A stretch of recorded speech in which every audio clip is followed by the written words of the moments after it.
Sims 4. Oh, it's a ducky. God, no. Alright, we are actually live Welcome now, I think.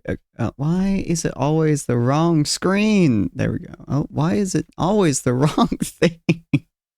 On. So you gotta starting earlier. I do the specific stuff. It's just never set up right is the problem. Sin, buddy, have you there it goes. There we go. Yeah, I know. I was editing it. It's because my fucking OBS doesn't auto edit shit or auto update shit. It pisses me off. Auto box roll out.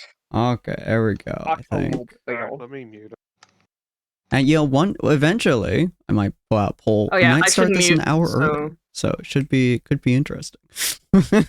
We'll see what happens, whether or not people want to. But yes, welcome on in. Huh? Wait, what? I said eventually it's possible we might start an hour earlier. Oh. So, gotcha. I might start earlier. I know not exactly what you mean, but yeah. Welcome in, Ducky. Duck. Oh my god.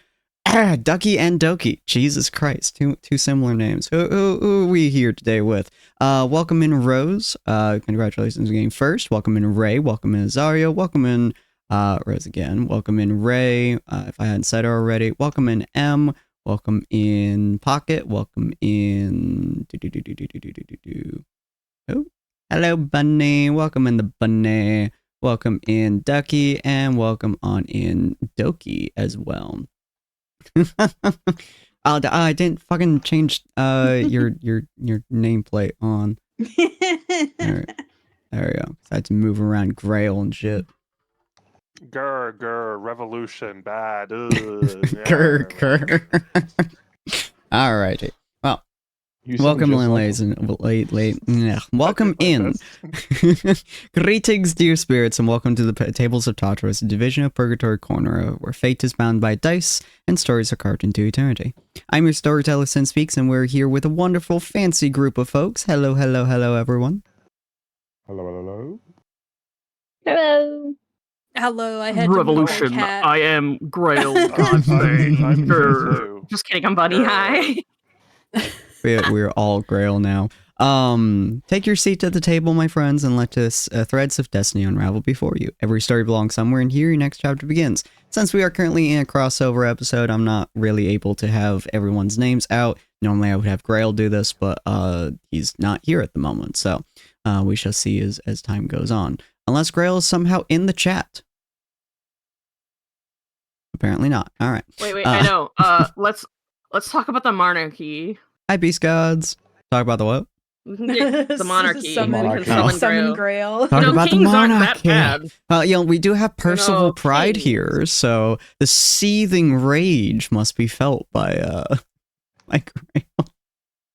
Yeah, you're more welcome to do it, right? How about if you'd those like kings? Am I right? I know, right? Those kings. Hi, Pocket. All right, so last episode we had quite a few things happen. It is a little bit jumbled in my brain because of everything that's been going on the last couple of weeks. But basically, to the best of my memory, you guys were all more or less just chit-chatting with people, watching around things. Sapphire was keeping to the walls, keeping an eye on the entire ballroom, trying to find out what the fuck is this mystery thing happening in the gala. Whatever the fuck it's going to be. The rest of y'all... Huh?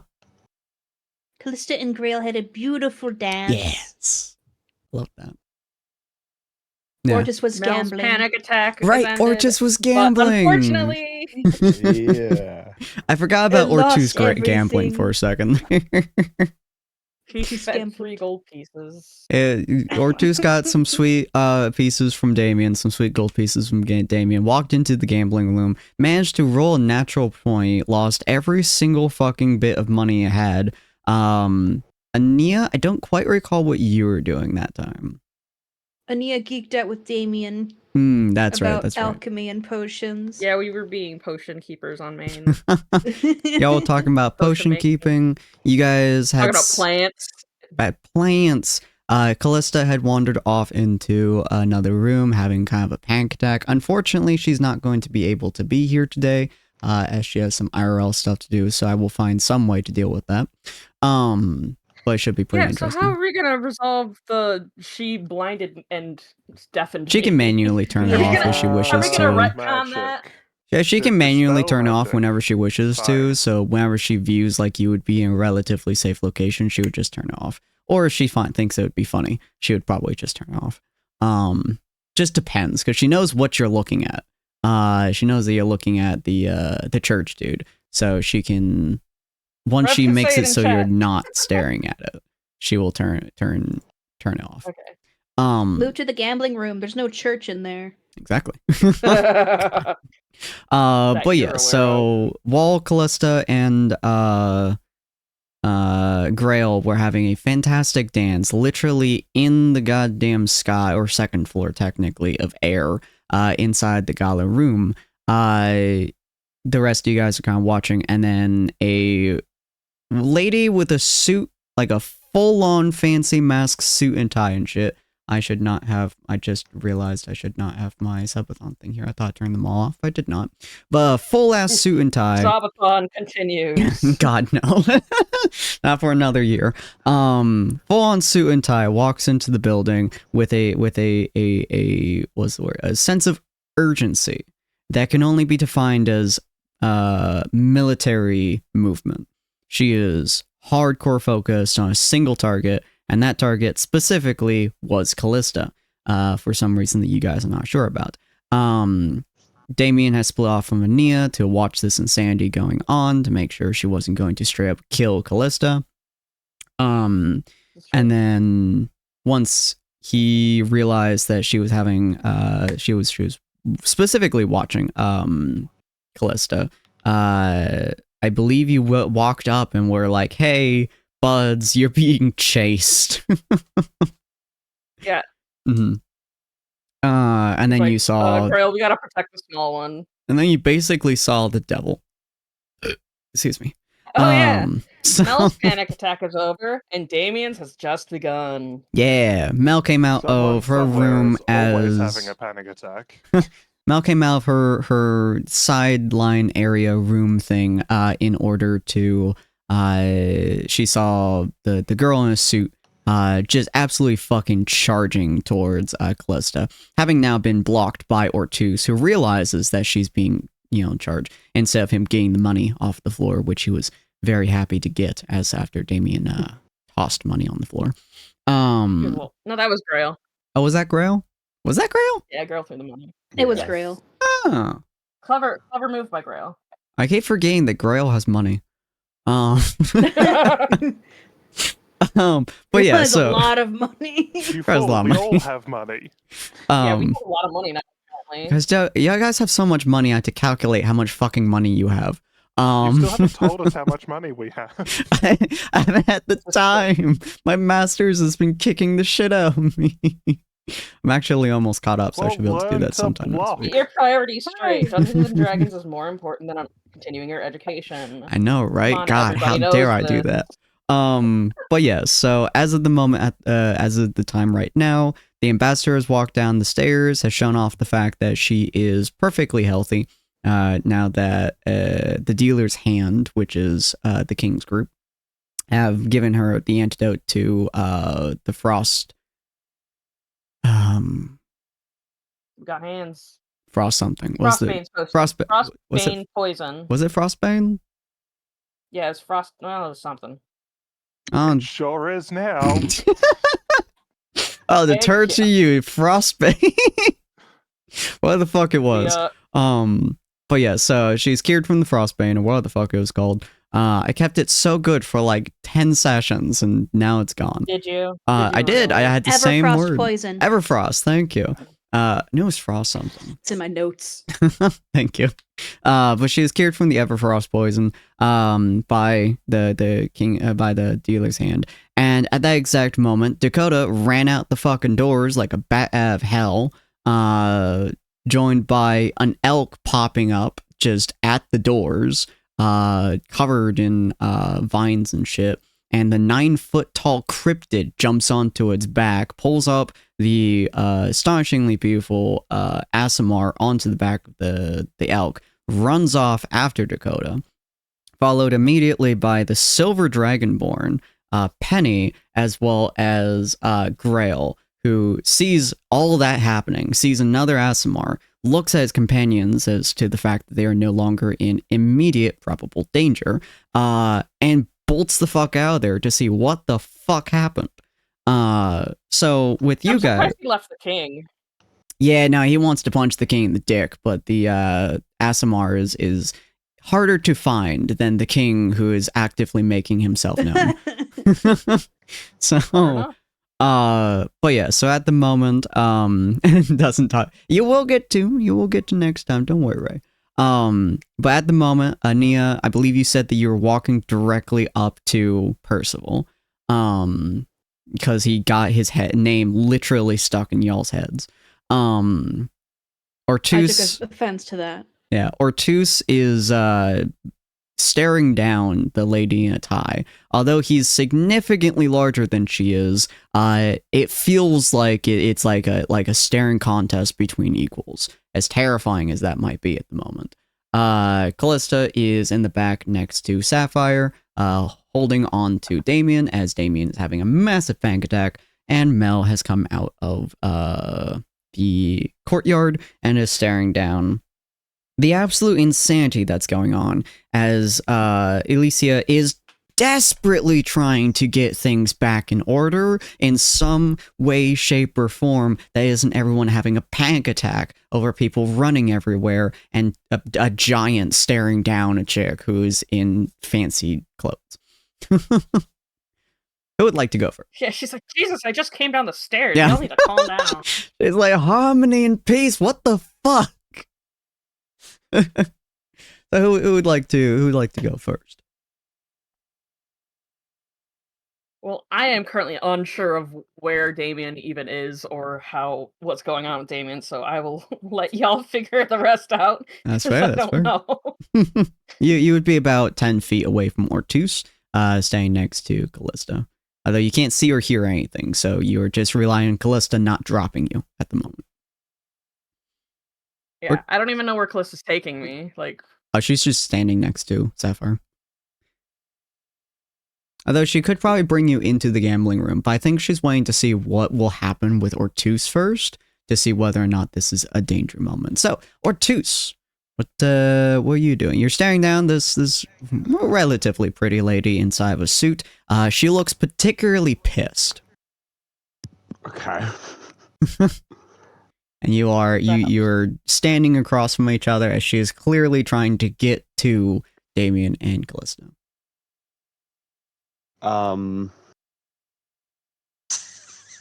Okay. I think Ortus will try and hold her by the shoulder and be like, mate, where do you think you're going? you put your hands on her shoulders. Like to stop her. Okay, hold on. I have to think about this real quick. this is an important question. Does he smolder? Does he what? It's from Rapunzel. Oh. Alright. And also Spider-Verse, Miles Morales. That's fair. So we'll go with well, when you put your hands on her shoulder, Mel, you see this from across the room. Oh god, oh fuck, oh god, oh fuck. Oh Mel shit. Thankfully, I think everyone at the ball will part before Mel. There are very much like few the Red people who Sea would and stand between you and Moses. wherever you are charging towards. Given that, one of her arms is currently wrapped up in rose thorns that is dripping fire, her hair is like wild. She makes her way across the ballroom to where Ortus and this lady are, and she'll very gently put a hand on Ortus's arm. Ortus, sweetheart, I would highly recommend that you remove your limbs from this dear lady before you lose them. If you please. Right. Sorry, mate. Or two's just I like, will shit, I take almost care- lost my arms. My big, beautiful I will take care- arms. I would will like to take keep care those. of this. Fuck. Okay. Yep. I will take care of this. Perhaps you should go look after Callista and what the fuck is and Damien, apparently. Yeah, Damien is just standing there, like, looks like he's obviously having a panic attack, but he also is quite clearly blinded and deaf, and he looks like he's just Having a doesn't know what's pie. going on. Maybe go see what's wrong with Damien, and I will take care of this situation. Thank you, though. Okay, mate. You don't need any backup or anything? No, I think I can handle this. Alright. Altus is gonna walk over to Damien and Callista. Fair enough. Callista looks up at you and just slowly hands Damien to you. Is just like, he saw the devil.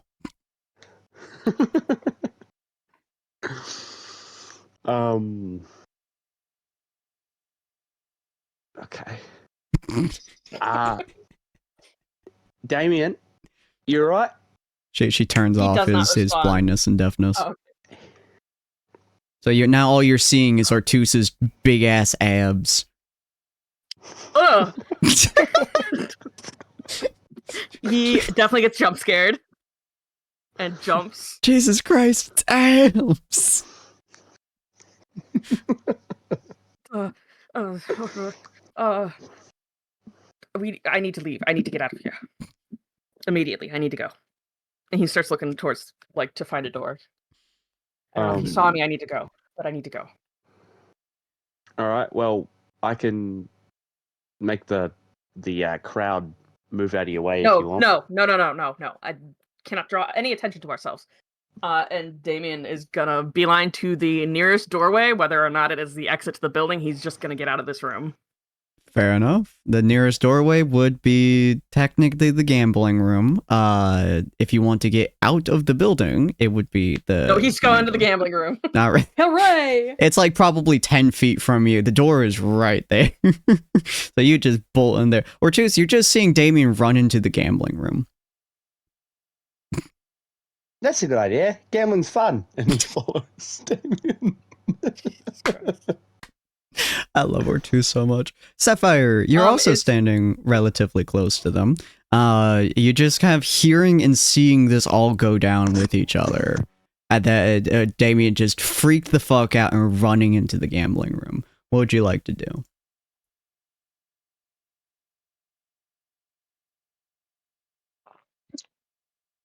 I'm not sure what Sapphire's going to do. Mhm. I'm still trying to process what all's happened. That's very fair. Doki, don't. That's Grail's job. They got that bromance. Basically, anything wrong with cousins R2. is weird. Not all people who are the same race are cousins, my guy. Yeah, but they are technically cousins. Are they? Yes. I mean, Ortus was polishing his sword, so. Oh god. Oh. All right. Anyways, with that mental imagery, yeah, that goes. Sapphire will look at. You'll probably be seeing like the whole room for the most part. You are seeing Ania walking over to the king, or at least who appears to be a king. You're seeing Mel, attempting to start a conversation with this tuxedo lady. Ortus and Damien and Callista are now just like booking it into the gambling room as well.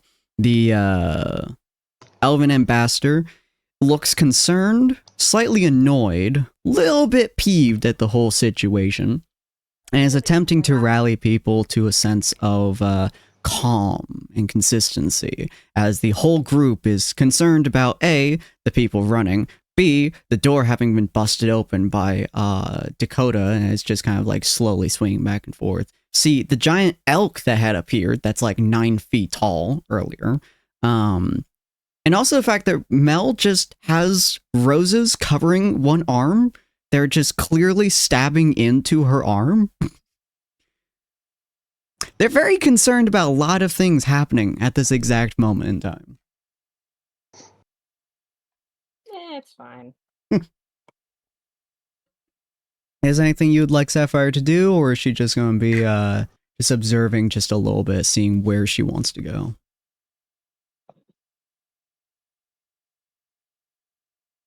Sapphire is,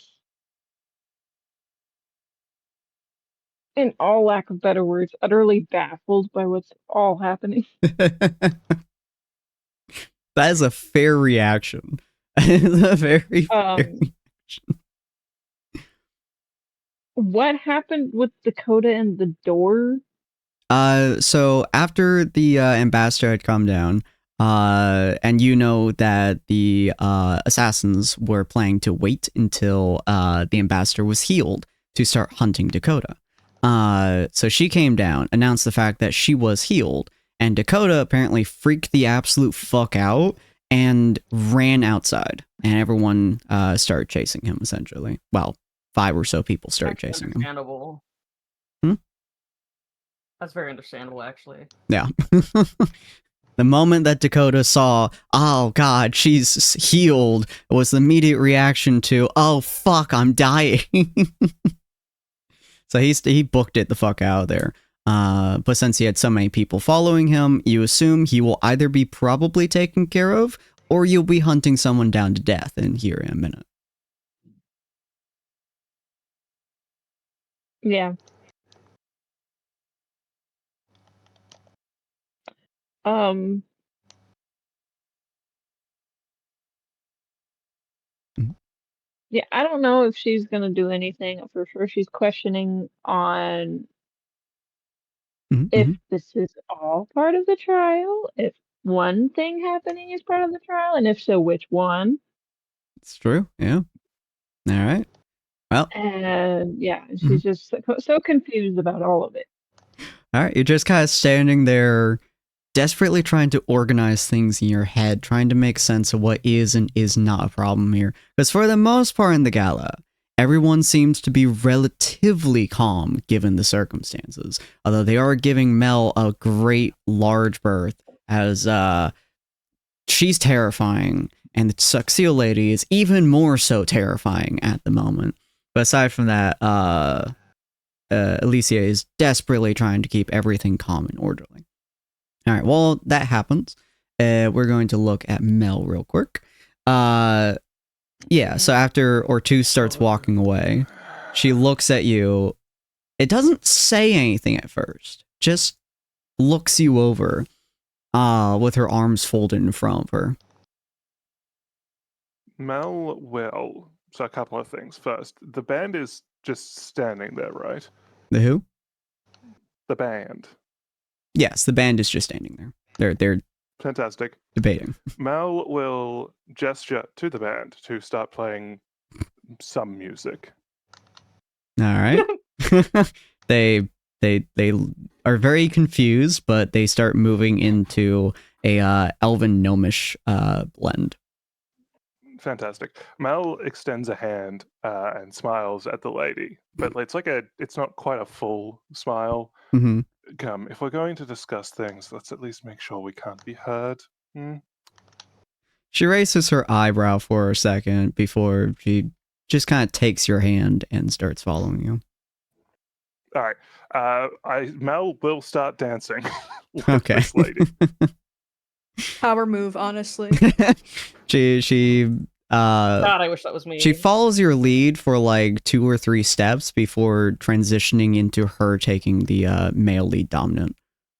Yeah, Mel it accepts this. This was expected. Okay. So, listen, making sure obviously no one can hear them now because Mhm. obviously the music and the dance, and assumedly everyone is keeping sort of a wide berth. Yeah. Right. Listen, if you're going to kill me, just make it quick and do it somewhere private. Don't involve my companions. I wasn't aware you were still alive. Well, I doubt that because you came here looking for me and also apparently one of my companions. What's up with that? It's been 600 years. I assumed something on this plane had gotten you by now. That's a No. little disappointing. Well, the Feywild may be crazy, but at least its unpredictability makes it exciting. Here, you're more likely to die of boredom, especially given your antics. Right. So, like I said, if you're here to finish the job that you started, do it somewhere private. Why were you chasing my companion? I was looking for Fey energy. There's been a lot of it going around, and your energy is noticeable, shall we say. That's why I kept it on the down low. Call ripping a hole in the sky a down That low? wasn't me. Do you think I would be stupid enough to do that? I'm a little insulted. No, that was my companion and her weird god thing that she has going on. Your companion is Fey too? You keep strange company, No, Mel. she's raised by Fae. It's entirely different. Blame Ethel. Ah, I see. No, I'm not here to kill you. And no, I did not start trying to kill you either. You ran away before we could have a conversation about it. Well, I got stabbed in the chest and you were there. Put one and one together. So were many others, and I was your personal guard. Why wouldn't I have been there? Yeah, but I died. Yeah, that was a little bit unexpected. Oh, so the rest of the plan was expected then. People try hunting the High Council all the time. Succeeding is rare. Your mother was very heartbroken. As I've been told. Indeed. So you're not here to kill me then? No, I figured if you wanted to be in the mortal plane, you would stay in the mortal plane, and if you wanted to come back home, then you would. Right. Well, this puts a dampener on my whole heroic sacrifice thing that I had planned out. You always were the hero in the story, or at least you tried to be. Listen, you know what I'm... Yeah, wait, hold on. So, you didn't try and kill me 600 years ago. You No? weren't part of that. Been trying to hunt down the people who sent out the hit on you ever since. And 600 well, now years. I feel even bigger the fool. Great. Has it really been that long here in the plains? Thereabouts. Mel is like fully like reassessing her entire life up until this point. Oh. She kind of does like a spin with you for a second, just kind of goes, it hasn't been quite that long, but time is also fickle, so. Yes. Wait, okay, so, sorry, this is a lot, because I became aware that Mother had orchestrated the hit not too long ago, which, as you might imagine, had some side effects on my mental stability. Then I Indeed. discovered that you apparently weren't part of my assassination. You were there, but you weren't responsible, which is a whole separate thing that I'm going to have to, like, deal with, which is fantastic. And you're hunting Fey energy. So, okay, so next question, I suppose. Mm-hmm. Why are we at war? Oh, with the Shadowfell? Yes. Who else are we at war with? Depends on who you ask. Some of the Okay. council believe we're at war with everyone, including the mortal plane. They're difficult to handle. But no, the Shadowfell, I don't even know how long it was ago, but they decided that we were creeping too close to their territory, so they started fighting back a little bit. And then we decided that they were too close to our territory, so we started fighting back a little bit. And then we actually were on each other's territory, so we started fighting back even more. And then that started to get worse and worse, and tensions have always been You're high. joking. No, unfortunately. You're kidding me.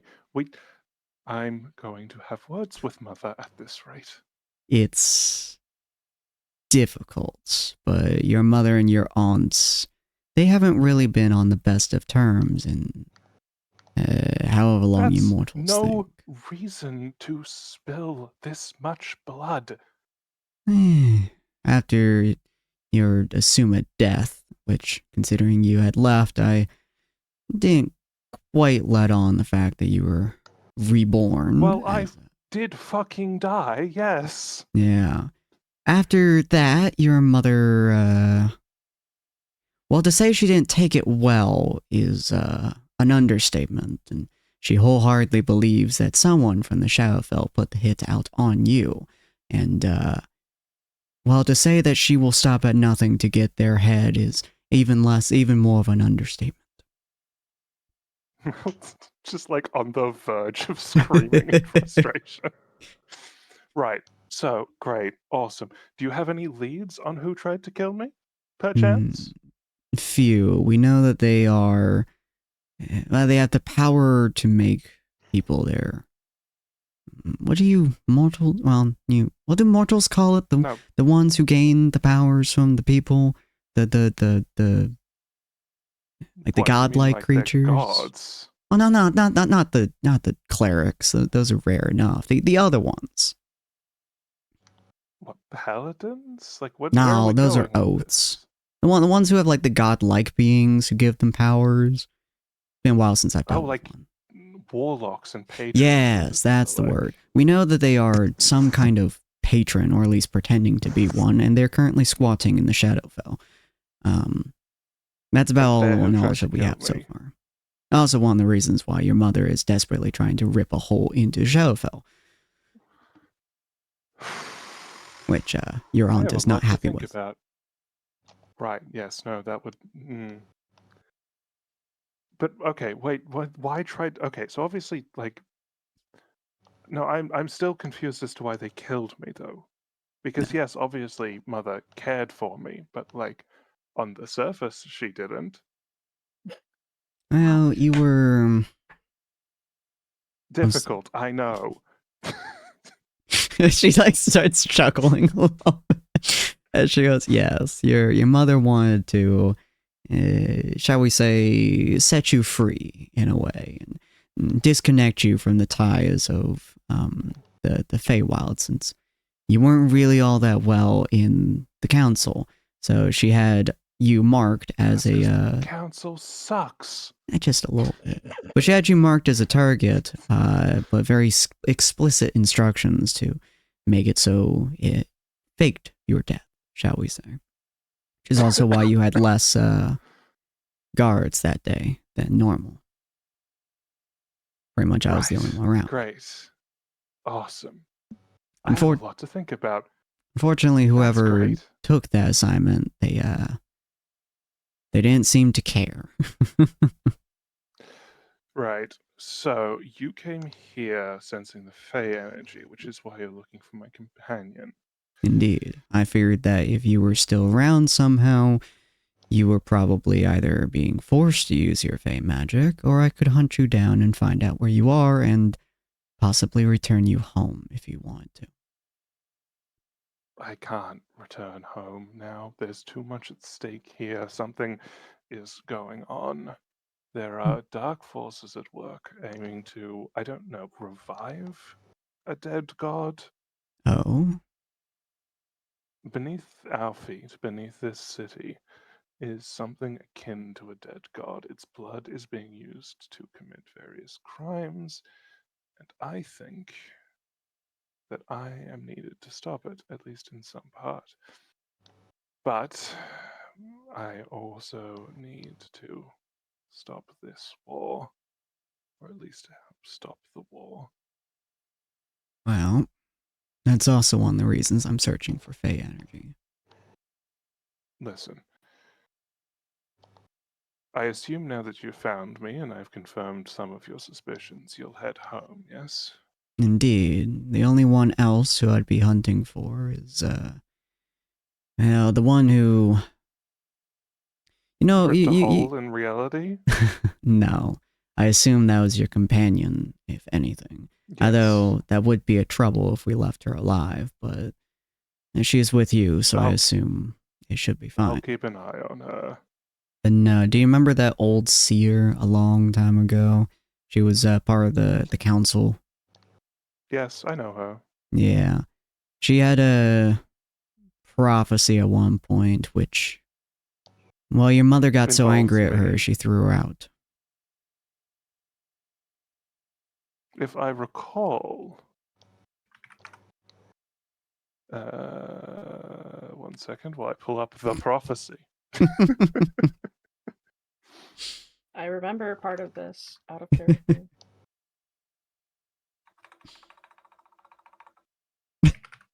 I hear Mel just furiously clicking. It's like, I know where it is, motherfucker, where it is. You got this. I know where it is, motherfucker. Me looking for my own prophecy. Actually, I don't know whether this is the prophecy, but I assume it's the one that's like, this is out of character. I assume this is they buried your name, but the sun still remembers, or is it the other thing about like, a star will fall or some shit? And she gave both that those one's not written prophecies down. to you specifically. She did not tell you the prophecy that she was kicked out for. Oh, then I don't know that one. The two prophecies that I she know gave of- you were ones that she gave you specifically to be given to you. Yeah, okay. So Mel doesn't know that then. Yeah. Okay.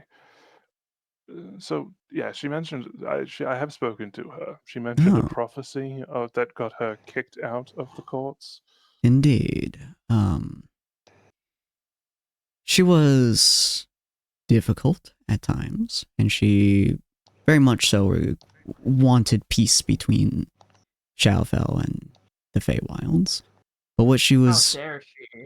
properly kicked out for, I don't remember the exact wording, of course. Her words were cryptic at best, but what effectively boiled down to was that there was one person who would determine which side was in the right, if either, and which side would win out in the end. Your mother was so neither annoyed side, by then. this that she believed it to be her and removed the seer. Right, great. That does sound like Mother. Right, well, I Guys. will keep an eye out for this person, I suppose. But when you return home, if you can do it discreetly, please tell my mother that I am A, alive, and B, I want her to sue for peace. I Oh, will not have my people murdered. you want me to tell your mother of all people to stop a war that she started without the head of the person she's going for? Yes. Tell her I said it. You can't lie. I can't. She'll know you're telling the truth. You always put me in such an interesting position. Fantastic. I try to keep you on your toes. Also, do alert Mother that if she or orchestrates or otherwise intends to harm you in any fashion, I will personally bitch slap her across the realm. Let's fucking go. She like does a full-on dip with you, like hardcore, like back-bending dip and shit. Mel does curtsy at the same time. And she just kind of goes like, "I'll tell your mother what you wish. As for the child, there's very little known about her aside from the fact that the Feywild gods desire her to choose. What that will mean is to be able. I suppose I will keep an eye out for her. Now, thank you for the dance. It's been far too long. Indeed. It was good to see you again. Adieu, mon chéri. What was that, Mel? She said adieu, Ah. mon chéri, until we meet again. The Mhm. Fae are French. she, Wait, I'm not muted, am I? Shit. Whoops. Oh, I didn't even know. Jesus Christ. She nods as she turns and she starts walking with the absolute force of fucking God. There is very few people that even get close to her as she makes her way through the path out to the doors. It's more or less watching someone who is just on a fucking warpath, wanting to get somewhere. No one is willing to stand in front of that. I'm assuming you look around you at this point. Mel is always watching, all the time, everywhere, all at once. Mel Come knows on, all. Sven. That's very fair. Come on, Feel Ania free. too. By now. I was just saying Ania too. I'll say Mel, give me a perception check real quick. I do love the fact that now two of the highest perception people's in the same party. Nothing will get past us. They be looking. Even with a 3, that's like 9. It's 14 with a 3. Christ. Okay. You do catch Sapphire. Like you do see her. Mostly because she sticks out like a sore thumb. Not quite hardcore, but her half-elven nature and specifically the style of clothes that she's wearing, the moon insignias. Very few people in the gala are wearing moon-related stuffs. Mostly because Harmonious Haven is more oriented towards furs and other clothing of that sort, rather than specific insignia. So there are a few people in here who are wearing very specific insignia. Some wearing the light god or the sun insignia, some wearing moon like Sapphire is, and others. But with your 14, one thing that you do notice is specifically how she's moving, because you're very used to this. She absolutely has weapons underneath her clothes, or in her clothes. You have done this on so many occasions, on so many galas in the past. I mean, I'm pretty sure Mel does have a knife on her somewhere, but like regardless, Mel makes a note of this, but is not particularly perturbed by it. Yeah, but that is something that you would notice. She's the only person in the entire area who does in fact seem to be walking with clothes and with weapons in her clothes. I see. It's a nudist ball. Good to know. Perfect. But yeah. Question. So now that all that is resolved and Mel has done her fancy little thing, yes, with her former. Anyway, question: Where is sorry? Her current name is Alicia. Yes. Where is the diplomat? At the top of the stairs, past where Ania and the king are, which we'll get to Ania in just a moment. All right, Mel is going to make her way towards Alicia. Okay. Ania! Right. You see the king. It is extremely hard to miss the king because he stands at 8+ feet tall. Also, if anyone wants to write up a recap or anything, a short one for Senate Style in the chat, you're more than welcome to. But he's about 8 feet tall. He is wearing more regal clothing, specifically regal colors, than pretty much anyone in the entire area, possibly with the exception of Sapphire. He's wearing reds, purples, deep blues, like royal blues and stuff like that.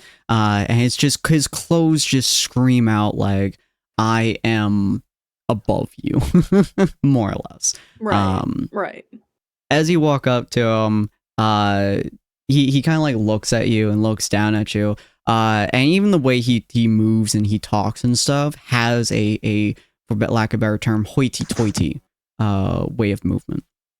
And next to him, at about 6-ish feet tall, so a good 2 feet smaller than him, is Father Morgan, wearing his traditional church garb. So you walk up to them, and he kind of looks over you, and he goes, "Ah, child, are you here to join Are you here to join Hollow Haven in the Church of Unity?"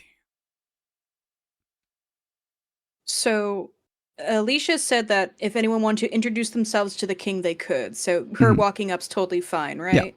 Yeah. For anything, when she was on the way over here, has she heard of Hollow Haven before? Let me history check. Let me find my attributes. History. Let me know if you need the notes, DM, or if you have them already. I have some. Nice. Feel free to post any notes, so I'll make sure I don't miss anything. You have heard bits and pieces because of your druid coven. They circle Harmonious Haven quite often. Either because berries, because animals, because different locations have different needs, or just to get different viewage, things like that. You are migratory, but within a specific range, if that makes sense. Hollowhaven sits to the north-ish, kind of northwest of Harmonious Haven. From what you have always heard, even the tiny bits and pieces that you gathered from your other druids, it's not a place that's often talked about. It's a small hamlet. It's a very small town. Definitely not one that would warrant having a king. Not even one that would warrant having a full-on church that would have like a full like father and people run it. At best, it would be like one church and like a couple of people would do it, like a small hamlet. Maybe a total of like 50 people or something of that sort. I can't find the notes. Should I just tell you the blurb real quick? Yeah, feel free. Okay, so Hollowhaven has recently, it used to be called Hollow Hills, Mm-hmm. and it was known as a land that not necessarily cursed, but people really couldn't get things to grow there. Like it was like it was like cursed, but especially like, for druids, they would label it as cursed. Yeah, and poor and squalor, and yeah. So that's what you would know. It's a place to avoid. So two things. First, do I know when or why it was changed from Hollow Hills to Hollowhaven? That 18, you would know. Probably it would have to have been the last couple of years. Why? You would not know. Okay. And is it hollow with an A or 15, 16 years? 15, 16? Okay. That's when it would have officially changed from Hollow Hills to Hollowhaven just before Damien was there. Oh, okay. That makes more sense. Yeah. And is it hollow with an A as in holy, or is it hollow with an O as in empty? Empty. That's a good question. Oh. Empty words. Empty words. Empty. Okay. Let me put that in my notes. Okay. So Ania does her little bow. Mm-hmm. And she's like, "Hello, Your Majesty, and hello, Father Morgan Ferridin, is that correct?" Indeed, child. What might be your name? I don't recognize you. "Oh, I'm just an adventurer here. My name is Ania. But that I don't think would be of too much import." Every child is important within the land of Hollowhaven.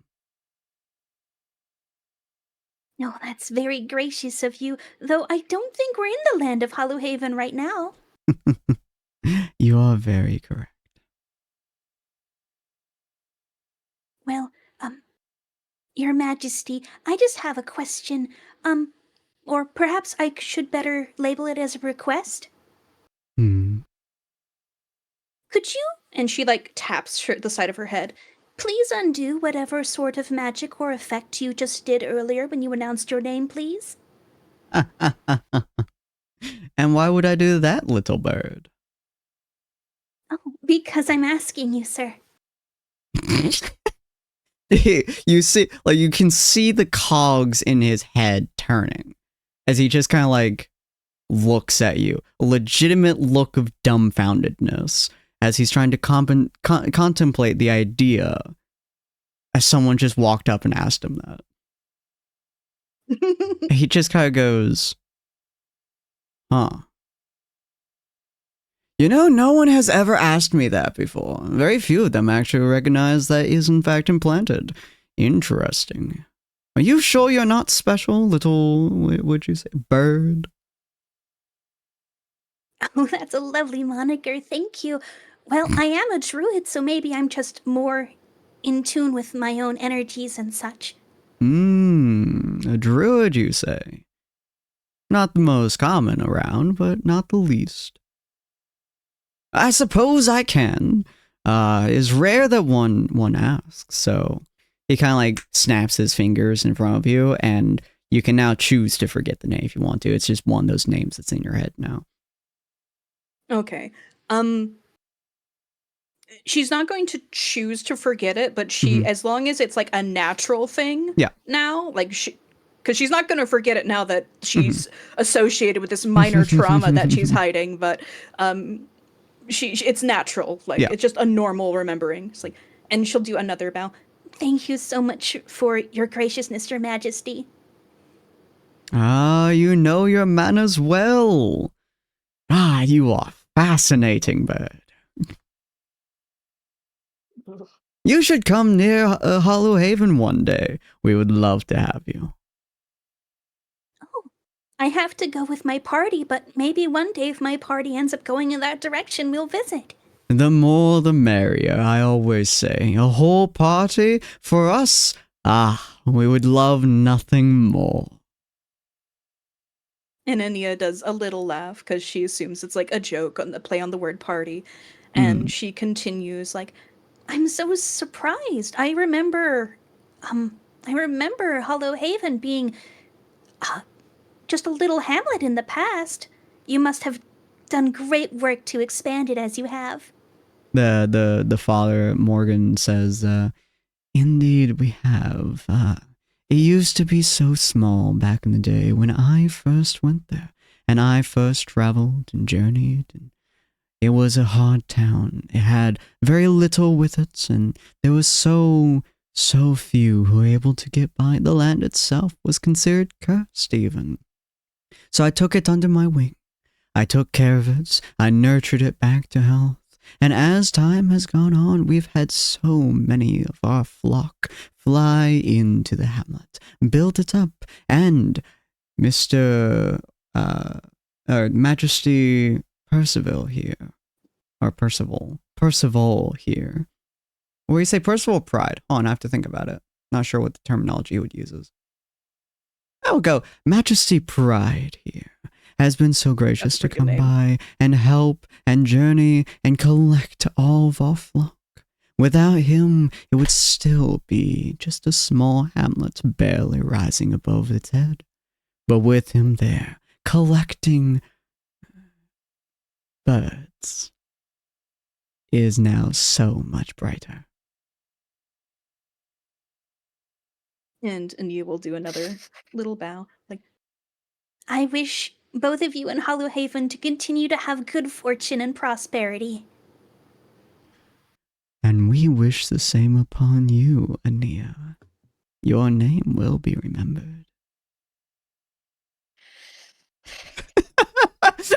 I'm literally like fucking cringing right now. Like literally cringing, actually cringing. You're doing him so well. I'm quite honored. And Anya will like take a gracious step back, and then she'll turn to Alicia because she wants to, wish her good health and such. As you turn, you see one of the most beautiful, what appears to be high elf walking right past you, but her hair is frizzled. Looks like she's been obviously dancing for a little bit, and she has just a thread of thorns along one of her arms, absolutely digging into a lot of it. And yet absolutely tries to step into the conversation, like on the sideline. as Mel is walking up, she'll see in here. She'll see obviously fucking Kingman and also Father Morgan Faraday. Yeah. Question Faradin. mark. That was close enough. As like a polite gesture, she'll pause for a second. And go, oh, sorry. You are Father Morgan, yes? Indeed I am. And you are? Fantastic. No one of real import, but it's a pleasure to meet you. And you must be, Patrick, was it? He has the biggest smile on his face, and then it stops, and he starts to frown, and he looks down at you, and you see it grow deeper, and he just goes, "Your Majesty, Percival Pride."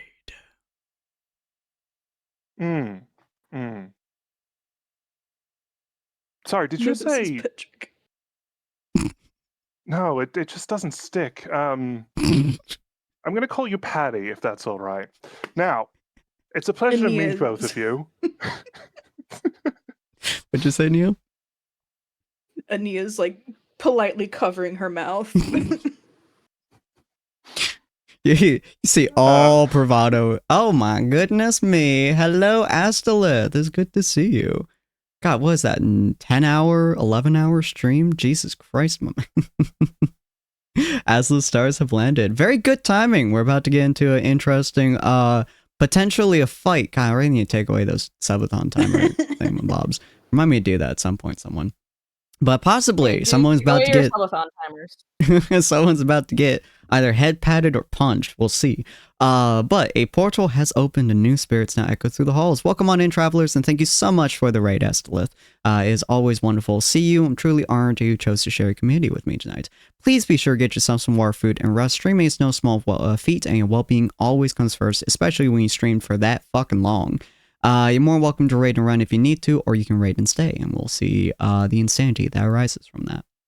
For those of you who are just arriving, hello! I am Sinspeaks, a friendly interdimensional librarian. This cozy corner on the internet is Purgatory Corner, a place where stories never end and every visitor adds a new book to their shelves. Currently, we're doing our D&D campaigns within Tables of Tartarus, so it's quite fun. But here we explore a wide variety of games, from heart-wrenching narratives like A Plague Tale, Detroit Become Human, Undertale, to high-octane action in Dark Souls, Monster Hunter, Doom, and Halo.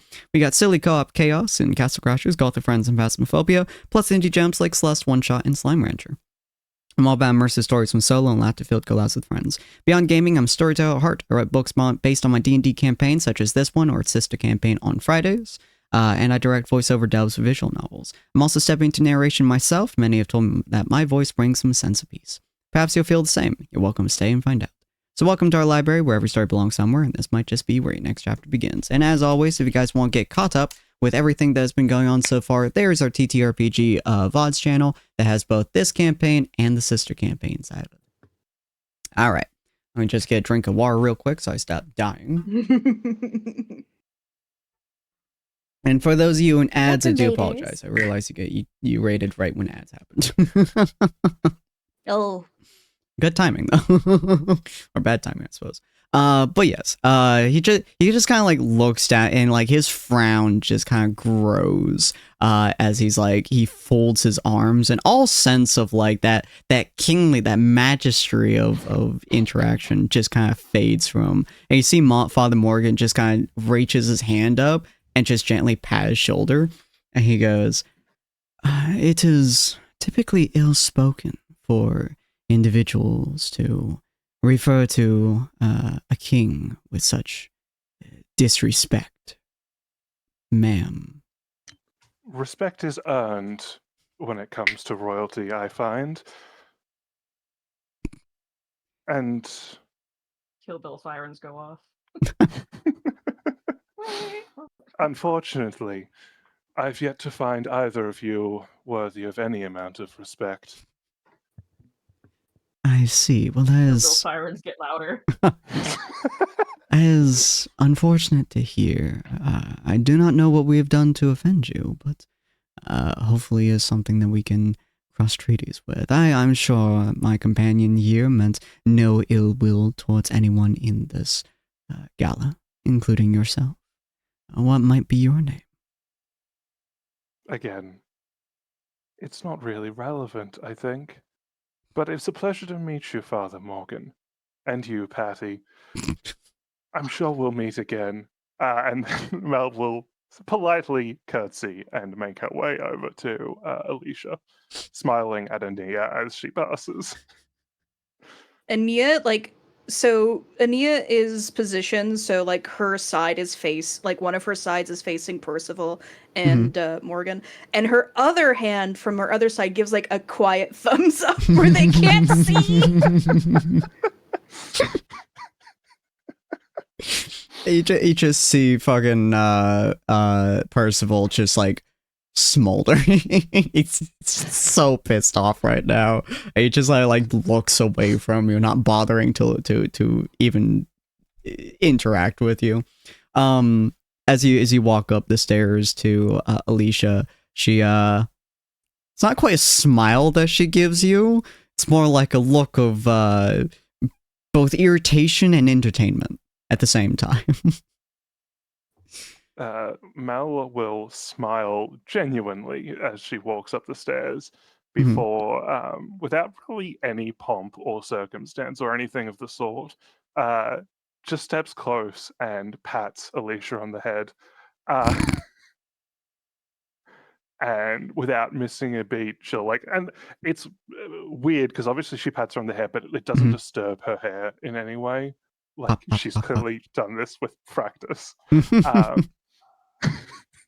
And Mel grins and goes, Thalara, it's been so long. I mean, obviously you're not Thalara anymore, but the same difference, really. I could see it in the eyes the moment I lay eyes on you again.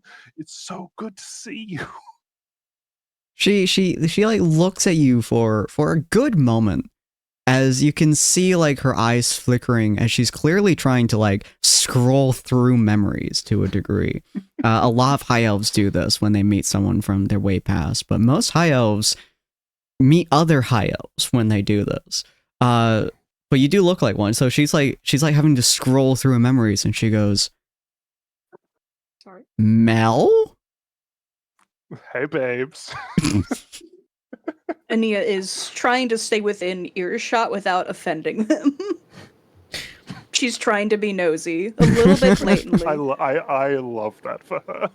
That's adorable. She goes, "How long has it been? It's been so long." Is it my previous form, like this years? one?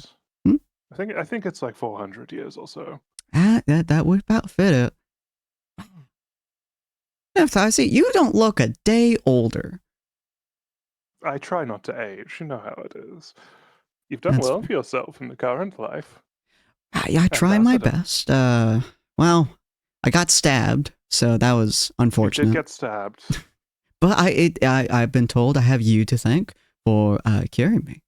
I mean, it wasn't really something I was going to be too worried about. I was going to send people out, a month from now, but I do appreciate it. Listen, I was in the area, and I was like... Why were you in the area? Oh, it's a long story. Basically, the long and short of it is that one of my companions had this thing with one of the mountains, so we had to go there to deal with the mountain thing. We'd actually been sent there earlier in that general area by Greg because he sucks and he's making me do grunt work. But, yeah, so I had to go investigate a tree that was being struck by lightning. We solved that problem, by the way. But then we were in the area, and one of my companions had a thing with the mountain. You know how it is.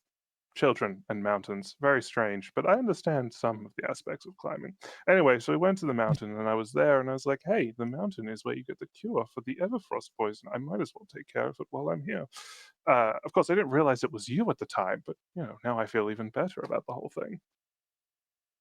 That is an interesting journey. I have had the time of it. Don't even get me started. It sounds like it. First down, I've heard about your group. Didn't realize you were under Greg's orders, but I heard your group went down and into the sewers. That must have been quite nasty. Awful. I heard you had something to do with memories are failing me. What was the name of the person you all took? Father. No, not father. He was a father, but not a very good one. Lord something. Moraine? Yes, Meringue. That was it. Lord Meringue. Such a shame to see him go. He's been a part of this area for the last 20 or 30 years or so. I've worked with him quite closely. But, if he was against us, he was against us. Even our closest compatriots can fail, it seems. Indeed. It is good to see you. It's good to see I won't you take as up well. too much of your time, but I'm glad to see you are hearty and healthy. I think this young one has something to speak with you about, and she will sidestep graciously to gesture to Ania, a knowing smirk on her lips. Oh, Ania, I did not see you there. Where are your companions? They typically follow you in like a infestation. Oh, well, you see about that. And she checks to see if like the king and the churchman are close enough to hear. They've walked a little bit away at this point, talking with each other. Okay. The king clearly has a really irritated look on his face. Yeah. So she turns back and is like, well, I just figured I should tell you so you don't go too harshly on them for disrupting the festivities. But you see, Dakota, he had some assassins on him, and they told him that they wouldn't kill him until you were cured, just in case we were the ones to find the cure for you. So when we heard you were cured, Dakota had to run from the assassins. Oh. Huh. Is Mel? I assume Mel's still close. Yeah, you're still standing right there. Ania doesn't care. Ania doesn't care if Mel hears. No, it's more Mel kind of sidles a little closer and goes, "Well, I'm terribly sorry that I didn't realize there was such an attachment to the cure. Did you say assassins?" Oh, yes. They're probably fighting them outside right now, but I had to talk to the king first, so I couldn't join them. And she I seems see. like really casual happy about all of this. I mean, you're like Mel sizes Ania up, and like she's clearly skilled, right? Mm. They must be dangerous assassins. Then I can't imagine a regular assassin would pose much threat to you. Oh, they use the shadows. They sneak around in the shadows and such, and they've been spying on us for at least like a few weeks, maybe a little bit more. And they work for like Dakota's patron, but except it's not Dakota's patron anymore. So he left, and they don't like that, so they're trying to kill him. What kind of patron? Oh, I don't know too much about him. And they use the shadows. At least one of the assassins did. The other one just walked right up to us and said, "Hi, I'm going to kill you in a month. Goodbye." And then he left. I see.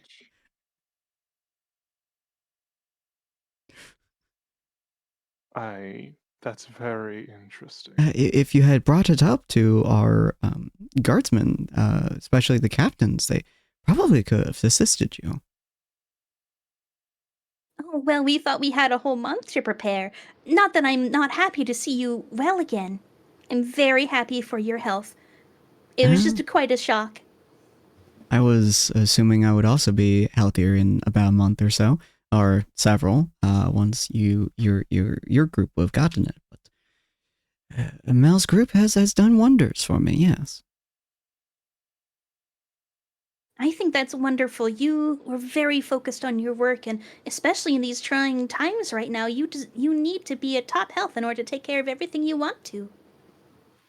Is why the gala is here. She kind of gestures to the now relatively calm and flowing gala, back to the music, the eating, and the dancing and shit like that.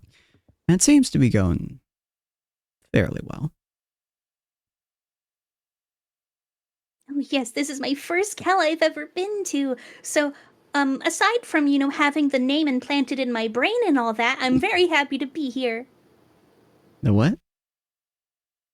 Oh, the king over there, when he announced his name to everyone, he did some sort of weird magic that implanted his name in, at least my mind, and I'm sure a few others. He insinuated as much.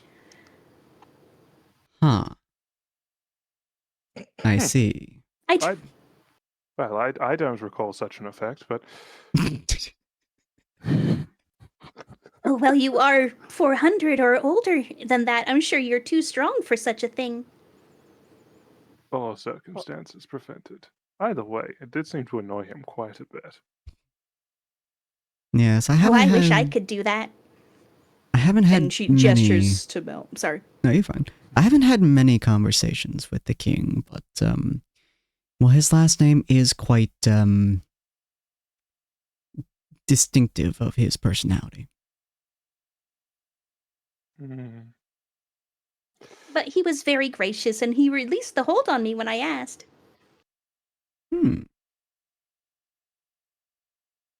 What an interesting fellow. Patty really is an interesting fellow.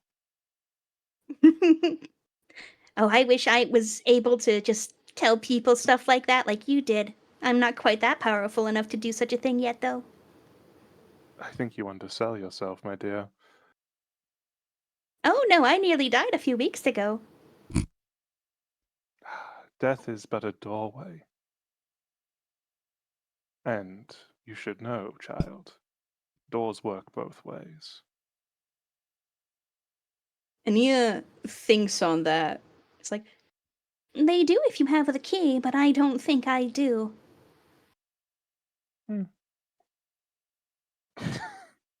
You'll be fine, I'm sure. I should probably go mingle. It would not be gracious, I think, otherwise. But, Miss Ania, have an excellent party. I hope the slight hiccup with Patty has not dampened your mood at all, though it doesn't seem to have.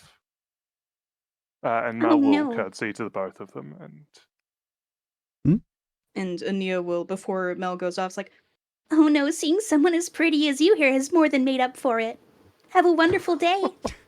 You flatterer. And you as well. And she'll make her way into the party. Adorable. All right. I loved her, and now I have personal beef with her. That's my pretty fey lady. Just you wait. Next campaign, I'm gonna be a simp. All right. as long as... Oh, go ahead. I was just saying Ania was going to leave Alicia, too, if she'd had nothing else to say. All right. Yeah, Alicia doesn't really have anything to say at the moment. She's more or less trying to make sure that no one fucking dies at this point, especially knowing that there might be assassins outright in the building, possibly, or outside the building. There's also Moravia behind her as well, the Tabaxi, if you wish to say anything to her. Oh, Ania just waves unless Maver wants to talk to her. She does not. She does want to talk to Cyril, but is Cyril more... ran. Yeah. She kind of waves back at you. But Ortus and Damien, you both have now run into the gambling room. There's a lot of people in here. They don't seem even slightly bothered by the commotion that has happened outside the doors. A lot of them wave over at Ortus and go, "Hey, do you got more money? We'll take it off your hands." I'm back for a second round, boy. Or two. Okay. No thanks, mate. Already lost enough to you. Anytime you wish to lose your gold, we'll take it off your hands. Did you really go already 3? Really? You thought? Never mind. Yeah, he's a con artist. I won fair and square, you goddamn son of a bitch. Damien is currently looking for the next opening in see if there's like a room or a hallway or something. There's probably one or two that lead into like the courtyard and shit. Okay. Damien's gonna start heading there. He's trying to put as much distance between himself. You see a couple of folks like they randomly be like, "Hey, want to play some cards?" Or "Hey, Liar's Dice over here," so on and so forth. He's walked past all and all. They really want you to play like 15 plus games. Yeah, Damien is paying none of them any mind and is just... He hasn't even like really said anything to Ortus or Callista at them. He's just going. All right. All three of you walk out into the courtyard where a nice fresh breath of cold air slaps into your face. Cool. Damien's gonna take a moment to like look over his shoulder, make sure they weren't followed, and just then take a deep breath. It's very nice breath. It's very cold breath, but very nice.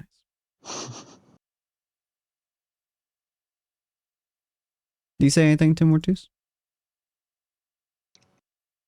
I don't know. Probably not. Cool. Good talk, you guys. Mortus just staying there, just like, yeah. Cold. My nipples. Damien will lean against the nearest like wall and put his face in his hands for a moment and just kind of take a deep breath and try to calm his racing heart. Mortus, the big brother that has never had to comfort somebody. Now I think Mortus would notice there's something wrong. And it's like, oh, we're not just outside for fresh air. Whoa. I love him. And he's done it twice already in the campaign. He'll just pat Damien on the back a little bit and go, there, mate.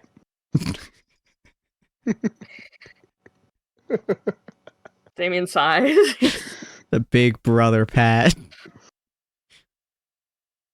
I don't know what troubles you got, but they're there, buddy.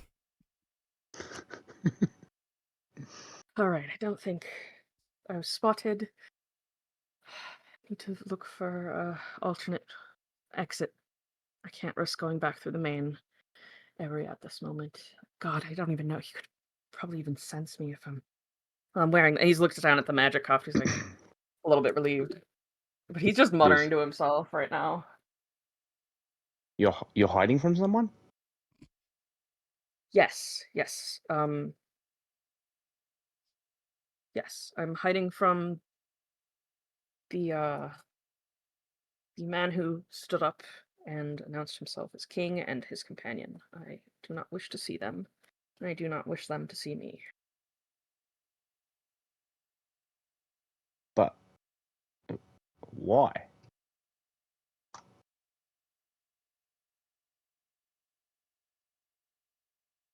I have a past with them. Well, one of them. They're not good people. And Most kings aren't. I think someone else in our party would agree with that. for once, I don't think I would disagree with Diagrail's ideas about the monarchy and how they should be dealt with.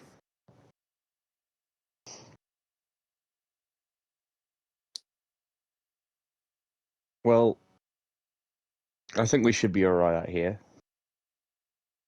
And yes, I've always wanted to behead a king, so if he comes near you. Well, let's hope it does not come to that, my dear friend.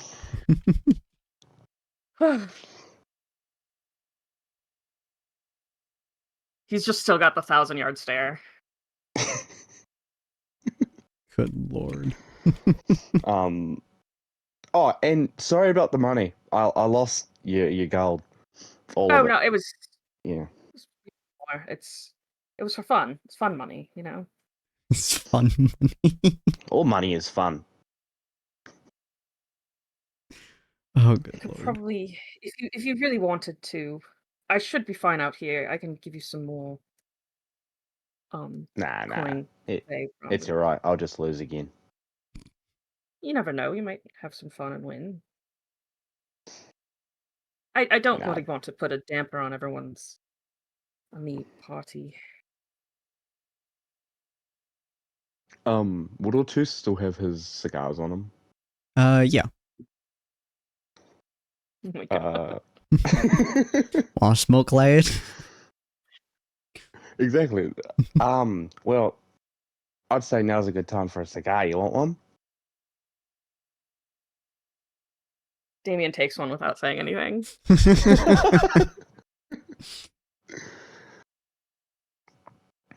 All right, mate. And he'll light it up. And to this point, if Ortus had ever offered him, he would like scold Ortus about cigars and smoking. By the way. love the idea that Ortus like grabs out a stone and just like kind of like hits the flint against like a rock to light his up, and then he just like lights Damien with his. Yep. The cool guy's way of lighting your cigar. And if Callista would ask for one, Damien would not let her have it. Damien starts scolding her. No, fuck you. It's bad. But yeah, so yeah, you guys just smoke. It's a regular thing for Ortus, but it's not a regular thing for Damien, so it's a lot of huff, puff, cough, and half death. Callista just kind of like, Hey, Damien doesn't smoke now, but that's not to say he hasn't smoked. It's been a while. He's a traveler. It's been a while. Lots of different cultures, okay? He's not coughing up fucking clouds, okay? Not coughing up a lung, but it's been a while. I will not let you besmirch my boy like this. But anyways, my son you're talking about. Yeah, so you guys are outside. Callista seems more than happy to just kind of sit out here without the very loud and large crowd inside. So we're going to move over to Sapphire. Sapphire, roll me a perception check, if you would, dear. Ania would be making her way back to Sapphire, but you can choose whenever that is. Mm-hmm. Timeline-wise. Yeah. Very curious on what we're going to see here. Because I think you have, you're, oh my god, I have all the high wisdom people. I just realized. Well, I would if Callista was in here, but I would literally have almost an entire team of full wisdom characters. You said perception, right? Yes. Okay. Apart from Ortus, he's not wise at all. It's okay. He's wise in his own ways. That will work. So he's street smart. It takes you a while to catch up because of the 10. You're looking around the area and you do see like the general party, and you've been observing this party for like a solid hour and a half. Like in world, you've been watching pretty much every person who has walked by. You've watched the king, you've watched the father, you've watched Ortus running past, you've watched Damien's kerfuffle. You've watched Ania talk with the king. You've watched Mel. You've watched everyone do everything. You have kept an eye on every person, of every interaction, of every folk. You've listened to all kinds of people talk, different whispers, different things like that. One whisper, Ania's going to catch you. You're also going to catch here soon, but I'll say that in just a minute. Actually, I'm going to say that first because I realize this is probably going to overwrite that. Ania, as you're walking back, and Sapphire, you will hear this at roughly the same time. You won't know the wording, but Nia will. You both hear that same Yuan-Ti dialogue? What's the word? Starts with a D. Dialect, thank you. The same Yuan-Ti dialect that you heard many episodes ago. Coming from specifically the High Elven entourage section. You can't tell exactly who is saying it, but you are hearing a little bit of that thing. It sounds more or less just like whispering to a degree, but is flowing past as you guys are moving around.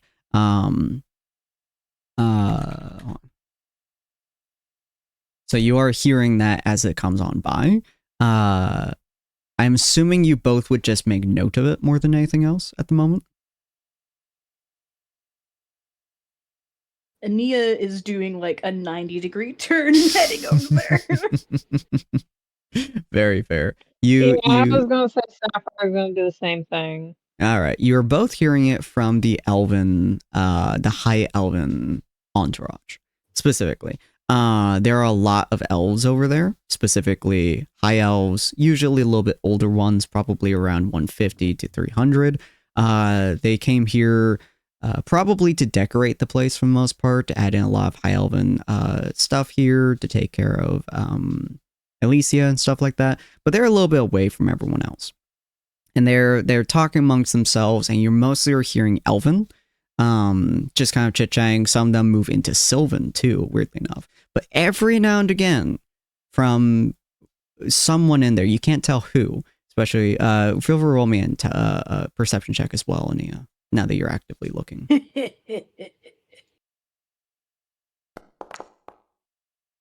22, Jesus. You're able to tell it's someone within that entourage. Definitely 100% that entourage. Buried in the entourage. No one on the outside. It's someone in the middle of the entourage for the most part. You can't quite determine what they're saying specifically, but they are saying some kind of Yuan-Ti statement to each other, mixed with Elven and Sylvan. Okay, so is this entourage, is this like a tightly packed group of people? Are they just spread out in the like the high elf area? A little bit of both. They're somewhat spread out in this area is specifically dedicated to the high elves. But for the most part, it's somewhat spread out, but especially as you get further into it, there's a lot of high elves. It's probably around 30 to 40 people, and then like 10 of them are on the outside, and as you move further in, everyone else is just clustered and talking amongst themselves, sitting down in chairs and stuff, interacting.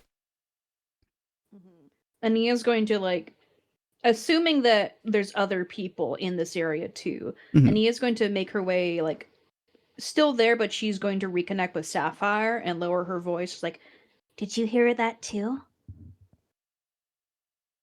Yeah. Do you know where it's coming from? It's in the middle somewhere. I'm not sure who, though.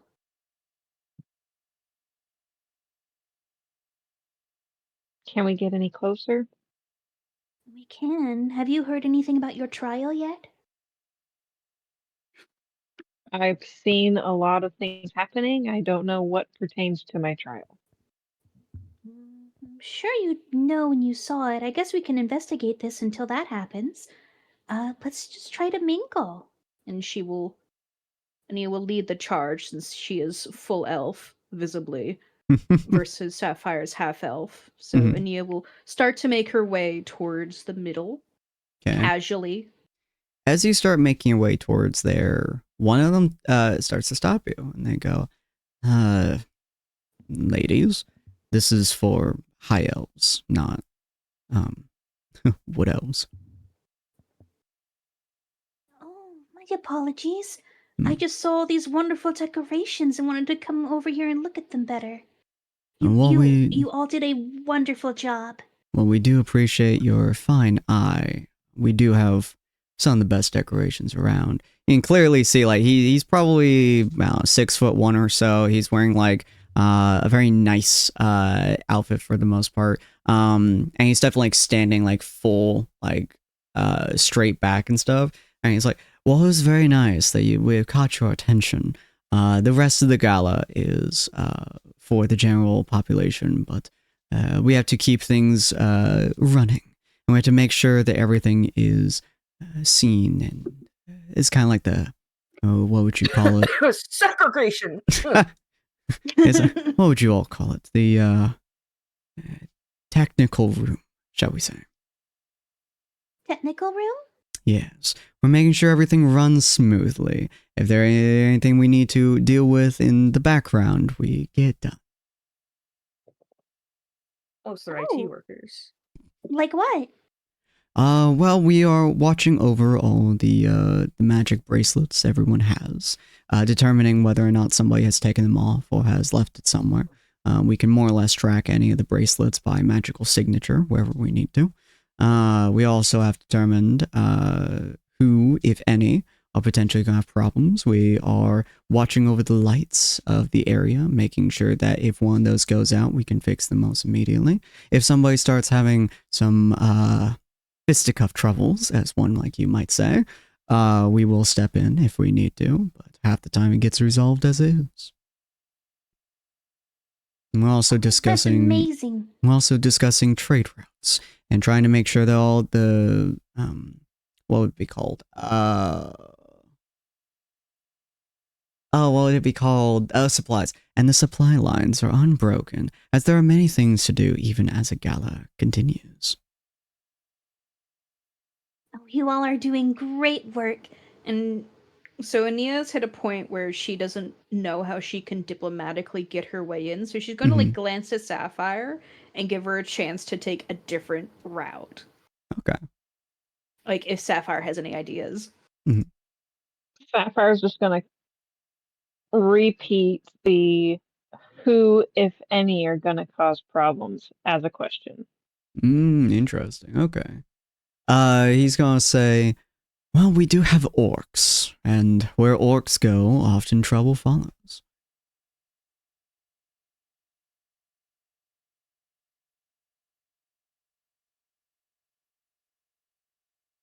So we're keeping an eye on them.